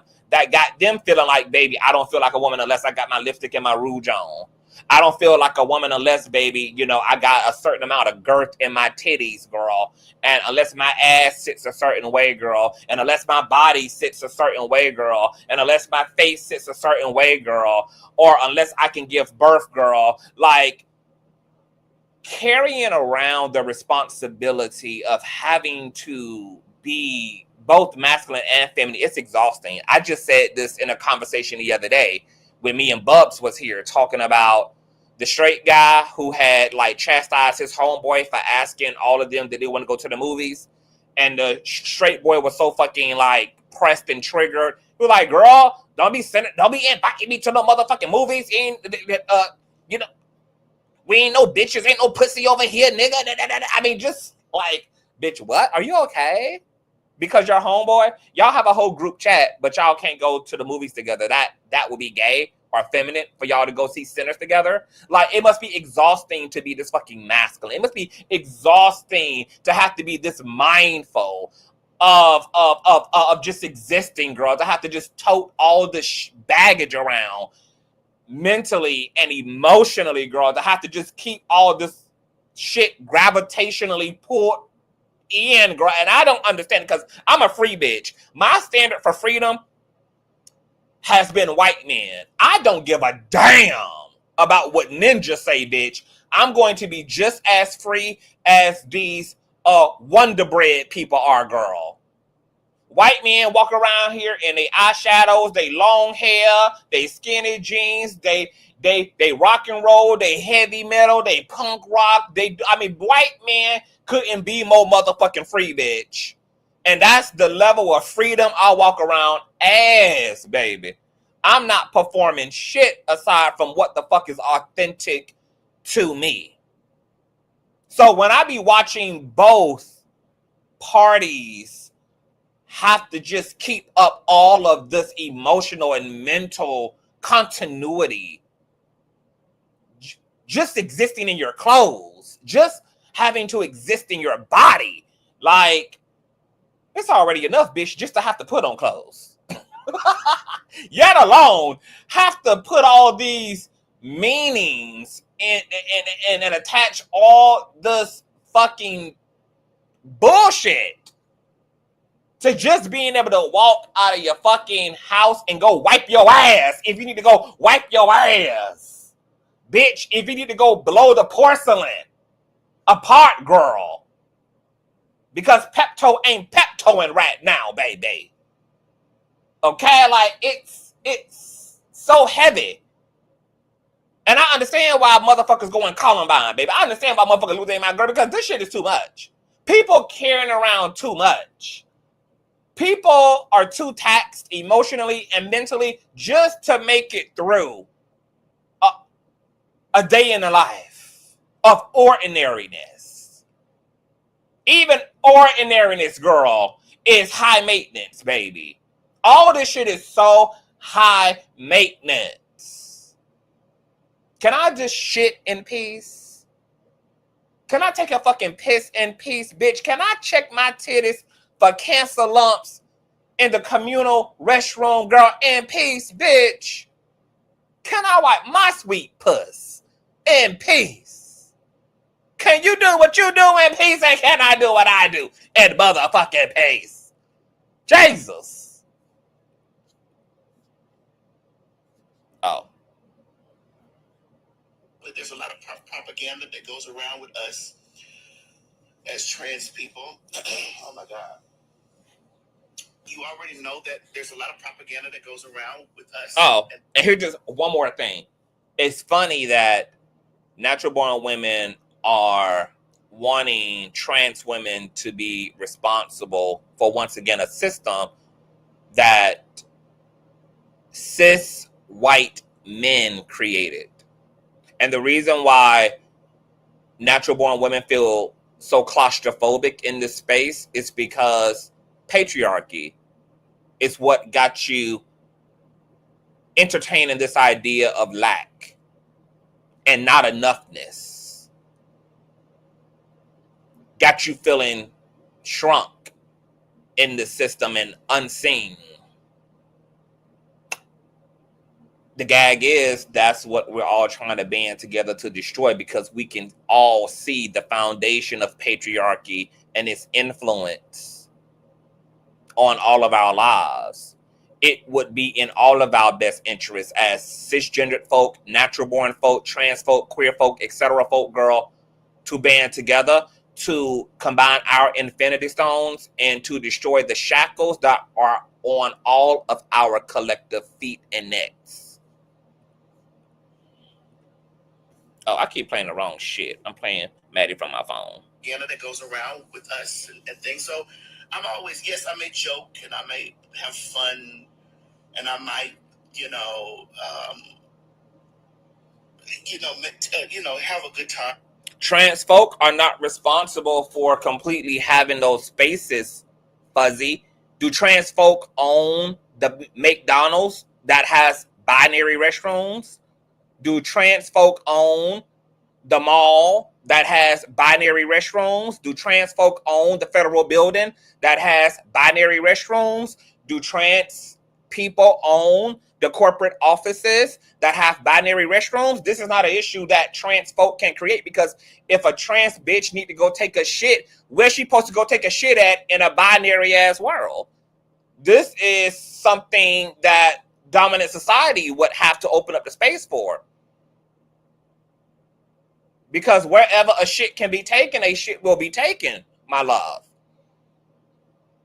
So it's not really about trans folk not being able to have their own spaces, but since the dominant society is predominantly a binary community, there ain't much space for trans or non-binary folk to go do their quote-unquote own thing in. So where the fuck are trans folk supposed to be if they live in a predominantly binary system? Trans people didn't create the space, just like women didn't create the space. But everybody is reacting to the space. And everybody is trying to get in where they fit in this space. But where the fuck are trans folk supposed to go in a binary system? They only got two fucking options thanks to dominant society. Men damn sure not gonna put up with trans folk and a trans woman in their spaces, and y'all, a lot of y'all don't want them in y'all's either. So what trans folk supposed to do? Because a shit still got to be taken. A shit still got to be taken.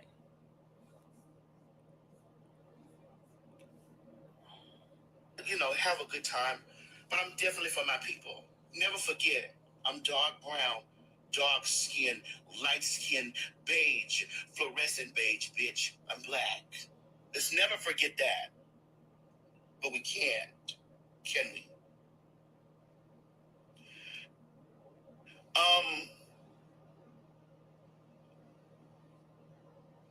I don't like when people have my phone number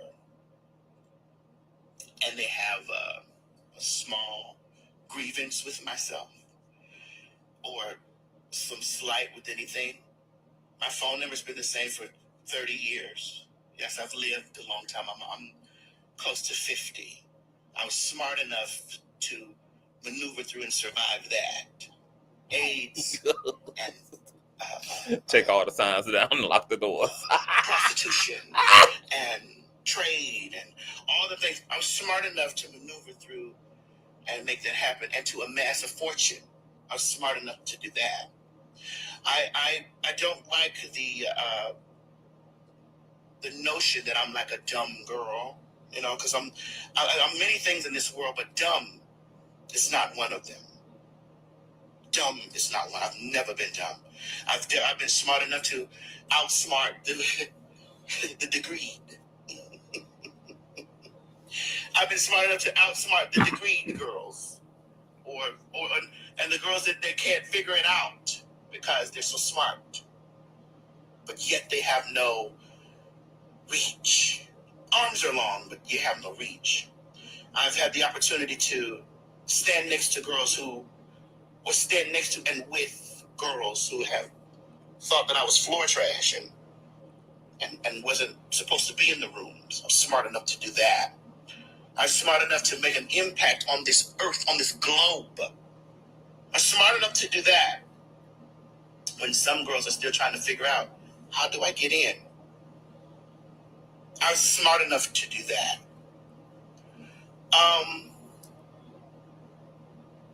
And smart enough to amass a fortune. Ain't that something?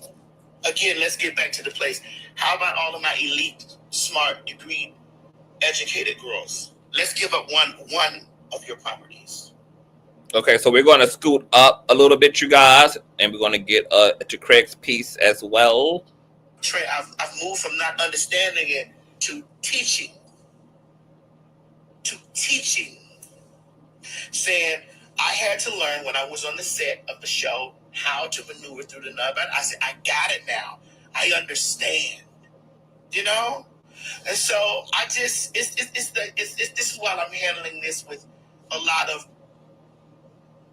because this is not from a place of whatever. This is the place of love. But I also still have undertones of, you know, things that I've been gathering and little under the table conversations that we girls have among. And whatever I said under the table around, I will say it to any girl's face. Okay, so Maddie is also saying, girl, that, you know, some of the tension going on between Hope herself and Angelica is not just rooted in what's taking place on social media. There's been, I guess, personal bickering going on. There's been people who've been bringing back bones and people who've been making other people aware of certain conversations being had, etc. There's a lot of behind the curtain stuff taking place. So if anybody brought back eating under the table thing, I will either say yay or nay, I said it. I'll say yay or nay, it was said. I don't have a problem with that. In your face. You know this. What's that? Okay, let me scoot up a little bit more. We're gonna fast forward a bit. I'm not smart or performative activism. Stuff like that. I was just like, now Craig didn't say he was an activist. And I never really claimed to be an activist, bitch. I just happened to be a voice that got thrown into it. And so I said, okay, well, let me lean into fighting for my people. Let me do that. Let me lean into fighting for my people because I know my voice to speak. And thank you for all that you do, Maddie. You a badass bitch, baby. And right, wrong, or indifferent, you have done way more motherfucking good and wellness in your community. Not only just for queer people, but for natural born folk as well. So, you know, I'm not going to take anything away from people's criticism of you per se, but I just want you to know, bitch, you a badass motherfucking bitch hoe, and I respect you down boots and all of the things, girl, all of the roses, all of the things to you and the work you have done and continue to do for our people as a whole. Black folk, women folk, queer folk, trans folk, non-binary folk, blue, black, alien folk, all the folks. Voice is big. In a space where you occupy public office or public position, you're not going to do everything right. You're not going to do everything perfect. So this is why I don't get mad all the time at criticism that I receive. I don't always get mad. I feel a way when people have my phone number, because that's when it becomes performative. You have my phone number. Okay, so let's talk about it. Sunflowers and Me says she would tear up her team online but tiptoe around her so-called celebrity friends. So once again, this is the interesting predicament that minority people are in, right? You know, her personal team is one thing, but, you know, for all the reasons that we have spoken about here today, right, we know that in order to even get into a space, right, to be able to influence, to move that needle either aggressively or subtly, you have to do what first? Get into the damn space. So oftentimes, just like for black folk, we have to tiptoe when it comes to crossover appeal and when it comes to transcending and when it comes to a certain economic or social reach. We have to do our fair share of masking and assimilating. This is very similar to the criticism that Kamala Harris was getting during the presidency. Like, why she can't be pro-Negro, she can't be pro-reparations, though she can be pro that. She just can't say none of that shit. Because, baby, guess what they would do if she got to talking that black shit, baby? Sit her black ass right down. She would have never even been DA, yet alone vice fucking president. You can't acknowledge racism. You can't acknowledge certain systemic issues and then also expect that minority people can just come bulldozing through without injury or consequence, standing in, you know, the absolute of who the fuck they are, because that in fact is what leads to you in fact actually being a target for the system. So yeah, you got to be in your arts and crafts. You got to put on your glamour spell. You have to cloak yourself. You have to be able to get in and wiggle and conform to a degree. You know, this is the art of war, baby. We at war, and war doesn't always involve aggressive tactics and just blasting off nukes, baby. Sometimes you got to make friends with the enemy. Sometimes you got to be a sheep in wolf's clothing. Baby, you got to know how to twirl. You have to understand the subtle tactics of motherfucking war when you are trying to infiltrate a very gate-kept and a very aggressive system. But baby, bitch, I better get into it, baby. See, y'all be making this thing so itty-bitty-witty. Y'all be making it so teeny-tiny. Y'all be making it so fucking surface, baby. Okay? There's more than one way to skin the motherfucking cat. Okay? Maddie couldn't be where she is to do the things that she does and say what she ends up saying if she didn't know how to dance softly with the mainstream before reaching in her goddamn bra and then going Columbine everywhere.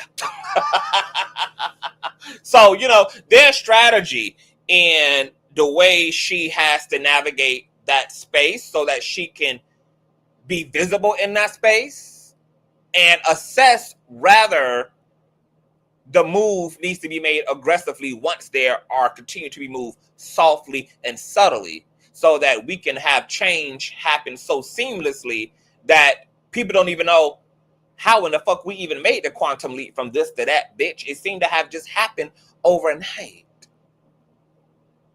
And I believe that there are some of our public figures and pioneers who are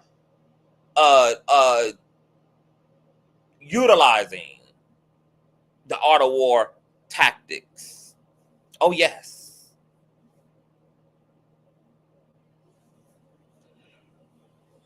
When we speak about performative, that's when you have my phone number. Because there's no way that I'm going to cause a rift in thought for public space when I'm having discussions about my friend. You got it? You understand what I'm saying? When I have my friend's number or colleague or girlfriend that I can pick the phone up and be like, oh, and Madison also acknowledged that too, that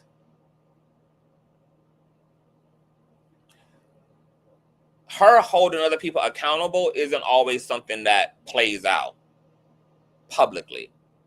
So just because people don't see her, hammering away at certain things don't mean that there ain't no hammering away. But once again, it's all in strategy, because she's trying to uphold her access to the space, which would benefit us all,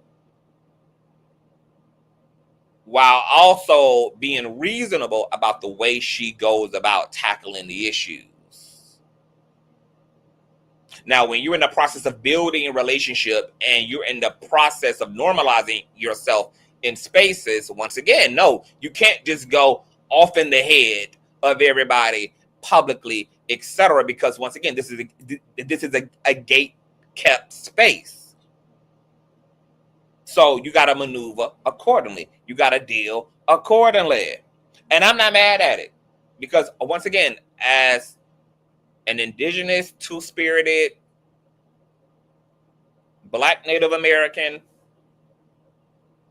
living under a white patriarchy, I understand that we can't lead from pro-blackness in order to infiltrate the spaces that are completely anti-black. You can hold your agenda in your heart. You can be pro whatever in your mind and in your heart. But you got to know how to dance, because there are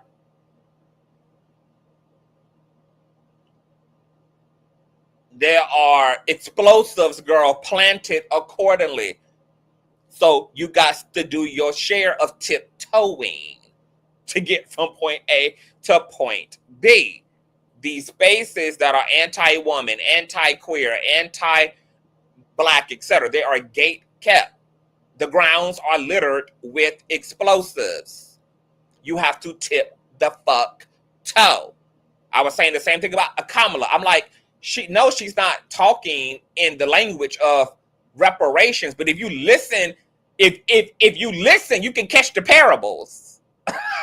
If you listen to what she's saying, if you listen to the way she alley-ooping, if you listen to the way she's transcribing, girl, you can catch, girl, she's speaking to her people. What she's hoping is that we understand the predicament that she's in.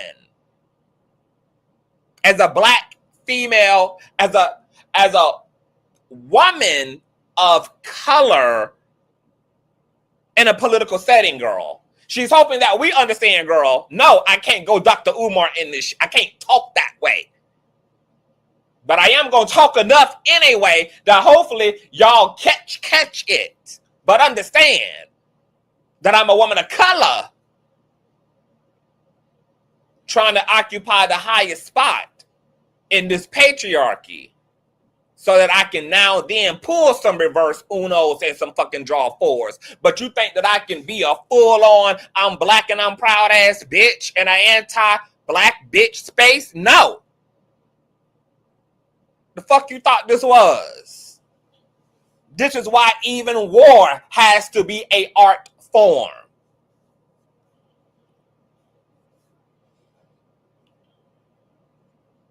Hello, how y'all doing?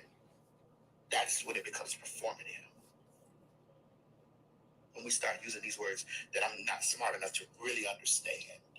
Because the girls were kind of leading to the fact that I'm not smart.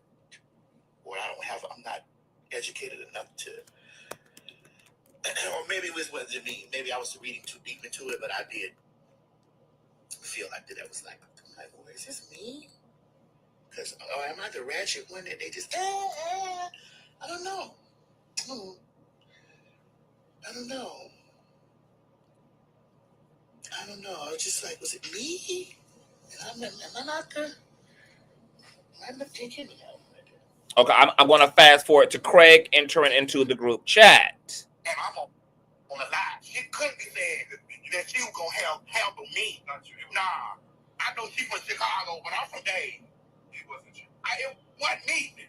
About a bitch that's stalking me and trying me. You're a star, you're a celebrity. You know these fans will try to attach themselves to you to get a click in the view niece. Sis, you know this. Let me get this out. You were a bigger star before me, girl. So you know how this works. And see, that's Angelica's prophecy. I'm gonna sink my teeth into her. You were a bigger star before me. So you know how this works. You know that this crazy ass girl over here talking about why would I go through GLAD or any other program to get your address to dox you? Why would I do that? Make it make sense. And you over here telling who you gonna handle? Oh yeah, because the word got up to but now we're in the public now, having a public conversation. Here we are now. Who gonna handle me? You gonna handle me? No. I won't be handled. We can sit down and have a conversation, but handling me? Omega level. You don't have this. You don't have that. And I love all my sisters, but I love all my sisters, but I will get it on the floor. Verbally, we're talking about verbally first. Verbally. I'm just saying. Okay. And let's speed it up a little bit. I'm just saying. So it said what I said. I'm gonna try to get. Still apply. Okay, so here's Craig. Let me rewind it back a little bit. I didn't like it. There were so many layers of that video that I watched, and I commented. Sunflowers and me, just because you don't feel I'm in the middle doesn't mean that I'm not in the middle, but I don't also know who told you I'm supposed to be in the middle. I have a perspective. I'm not obligated and mandated to be in the middle. I have a view based upon my view, an angle of Maddie, my understanding of the plight in the situation. So I'm not even really sure why you're projecting onto me to begin with. There's no disclaimer on this channel that says I come to be in your middle. I'm here to be in my middle. This is my commentary. This is my perspective based upon my understanding. Okay? So it probably would be easier for you to just focus on your middle and let me deal with my middle. Up under that video and said what I said under that video. Because I was just like, bro, like, what the fuck are they talking? Like, how the fuck are you? What are we saying here? Like, where are we at with this? You know? And when I was coming here, and you called me, and I said, well, no, when you sent me the video, because you said, well, this is gonna be some time. I said, well, what the fuck is this? Like, what is it? You know? Yes. I just.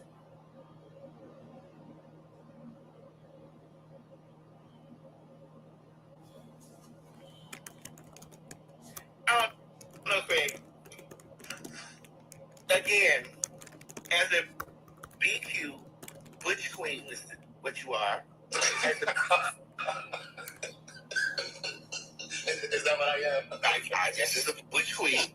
There are lots of things and lots of sentiments that I call you in about that you don't have any. Maybe I I don't say it with much education. Maybe I layer it with too much laughter, or maybe once it's beyond the laughter, maybe I layer it with anger. But see, that's part of Hope's problem. Not her activism. Her activism is angry. Ooh. So Craig says, girl, that Hope Giselle's activism is angry. I want to kind of touch on this a little bit, girl, because Hope does get her fair share of criticism, both from the natural born community and from the queer community. I've heard Flame also make these statements that she feels like Hope is an angry trans woman, and now Craig is like, Hope activism is angry. And I've heard, obviously, members of the dominant society criticize Hope the same. I really feel like a lot of people, and I'm not going to say a lot of people, but I feel like when people say that, for the most part, what they're really having a problem with is the fact that Hope is unapologetically clear about who the fuck you not gonna play with when it comes to their humanity. And I'm not mad at it, because while I will cater to also kind of like my delivery of certain things, what I'm not gonna waver on though is the principle of it all. And I feel like the dominant society, really, because they make up the majority, does expect a lot of conformity and a lot of accommodation from the people that they've already been socialized to not have to acknowledge or make space for it to begin with.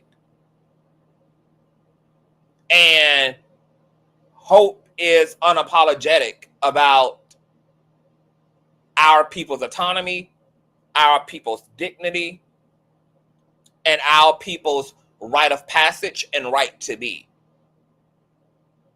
And she holds no punches about that. And I feel like that kind of really gets on people's bad side, but that's also very much so a historical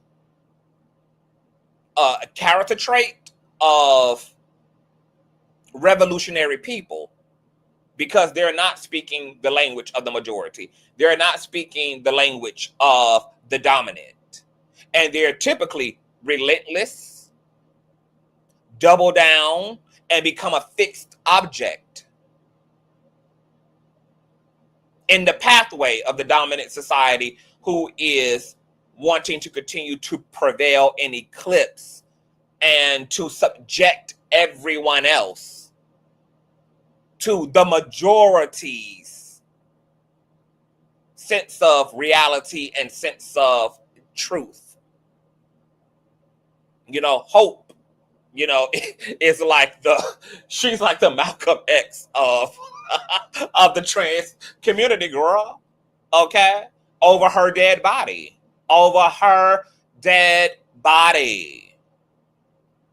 And there don't be no fucks to give. Not one. Because what you not gonna fucking do is play with nobody's humanity. And the problem with the dominant society is that some of this shit that y'all would call a preference culturally, or call a preference, is actually prejudice, not preference. It's actually y'all trying to ration people's humanity through the guise of a preference or religious justification or cultural norm.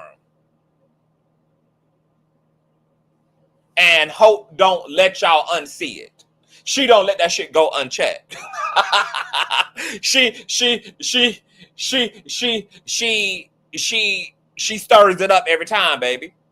Every time. And baby, dominant society and even some of our tap dancing peers, they can't stand that that accountability partner, girl. That consistent accountability partner.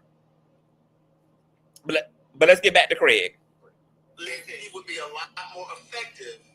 She'd be a lot more effective if she didn't think she could strong arm people into, and I'm not even talking about me. She would be a lot more effective in her advocacy if she wasn't so angry. But here's the thing. My thing is this, going back to Angelica, and then I'll move on over to Hope. And I'm going to really lay all of this out when we get back on Fag Talk. Because, like, I'm literally here in Florida minding my business, getting ready for the show tonight. And I get all these messages from some of the popular hot-ass gossipers sending me this podcast that Angelica did. She reaches back to something that happened with me and Tamar, which was a teachable moment, or it could have been a teachable moment. And in Angelica's commentary, she said, girl, referring to me multiple times. I don't give a fuck about anybody calling me girl in the sense that it does not hurt my feelings. It's just a boundary that I have set.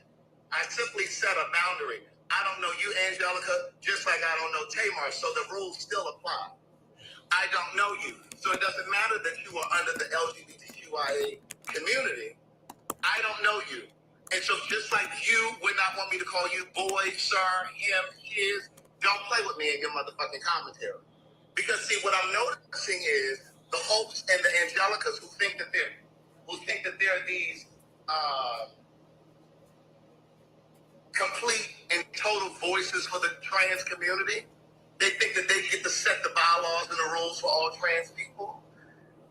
You think that you can call Butch Queens girls and Miss Thing, but then when one of the girls call you sir, him, you don't like being misgendered. Now, even when I am serious, like in this moment, I'm still not going to call you boy, sir, or mister, because I am true to this. Well, I'm really about because, and also because they are women. And I'm not trying to be divisive. Yeah, so I didn't come on divisive either. No. But what I'm saying is, like, they purport that they are these trans activists and this, that, and the third, and they're all about community and this, that, and the third.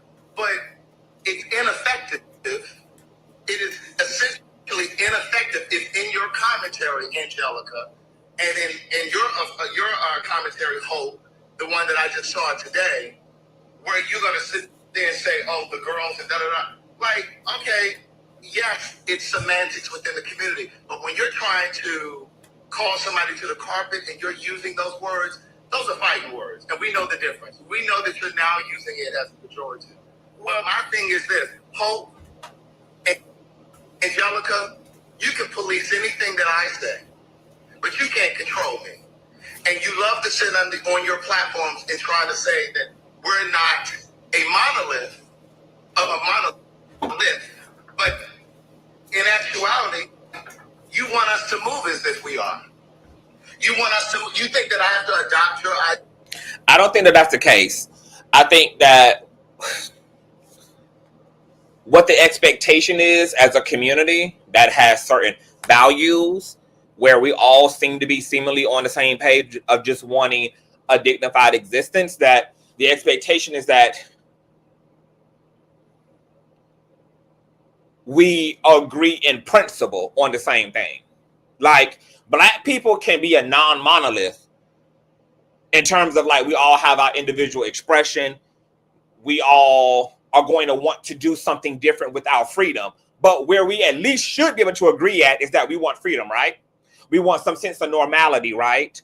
We want some sense of dignity in our existence, right? What we do with our dignity, what we do with those liberties, what we do with that luxury and those privileges and those advantages can be of our own individual making, but can we at least remain on code in principle? In principle.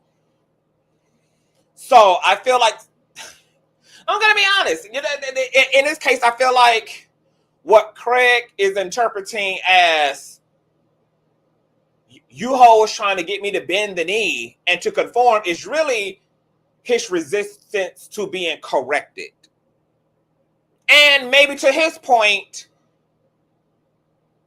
the way they tried to correct him also leaves room for debate, because maybe it came off as shady, it came off as petty, etc. So to his point, they could have did better in the formality of their thoughts and the execution of that, so that it could be heard in the truest way in which they desired it to be heard.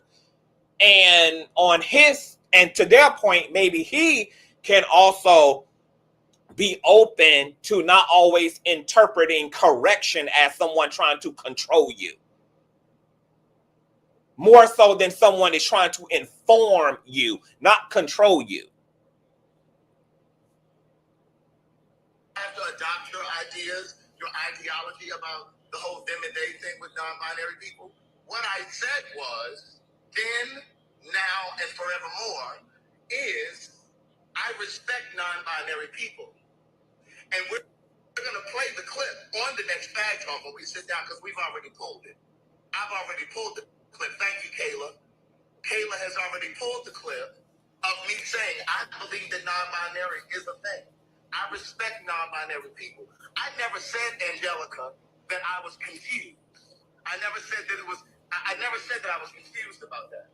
What I said was, so that I don't misgender a non-binary person, I am going to use their name. Because if a non-binary person presents as a woman, or they present as a man, I don't want to slip and say him if that person is non-binary. They go by them or they. I'm going to use their name. Because then if I do try to conform and use the them and they and not use their name, and if I slip, then that's going to be a problem.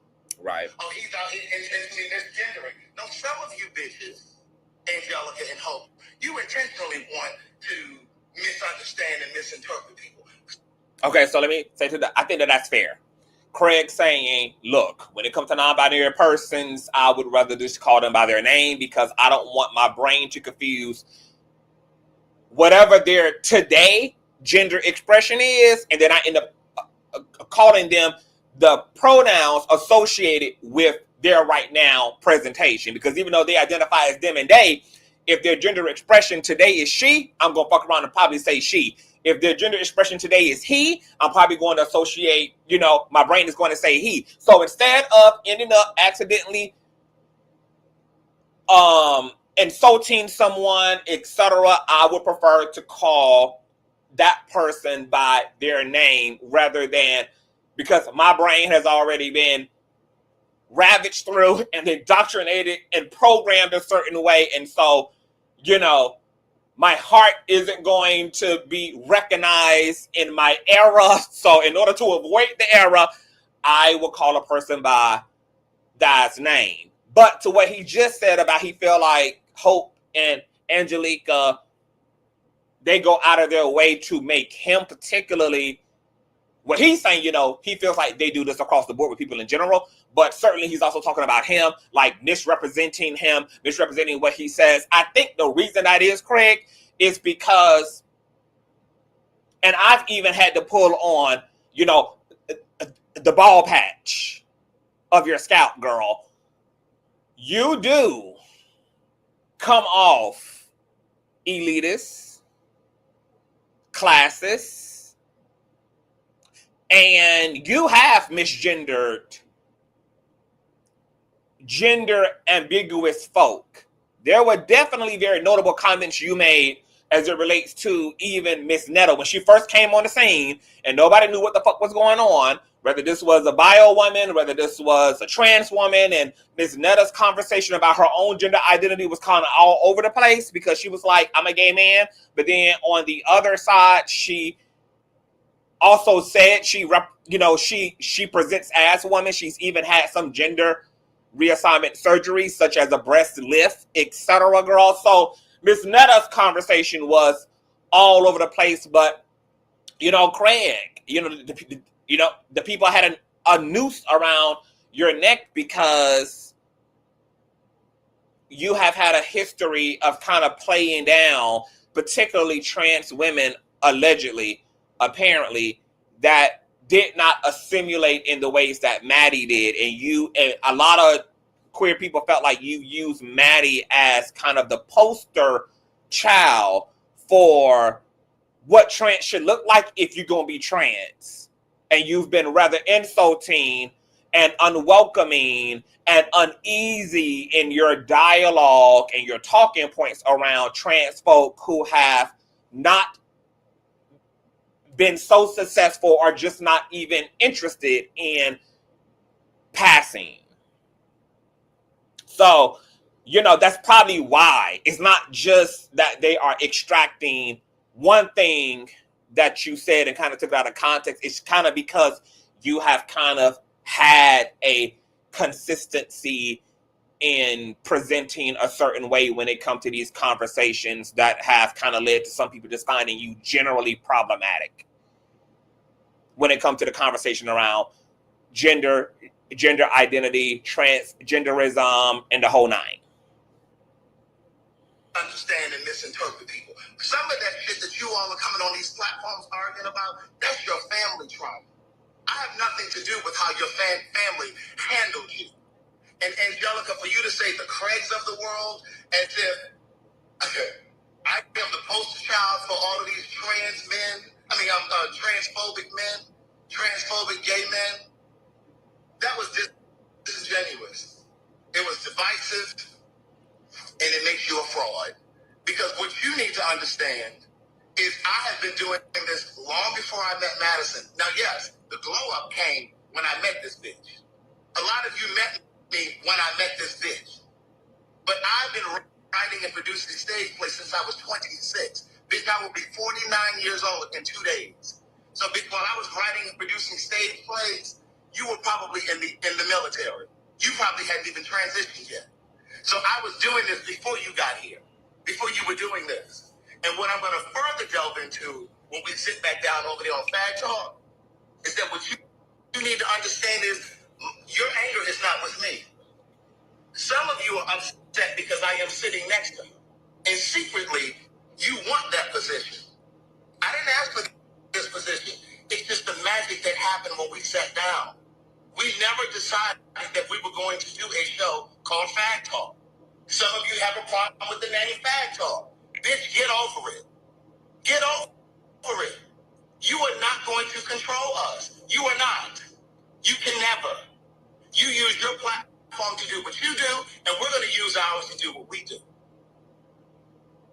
I am hosting Telling Our Stories on June 20th in Atlanta. Angelica, I will sponsor your ticket. I will sponsor your ticket, bitch, because I know money might be a little issue for you right now.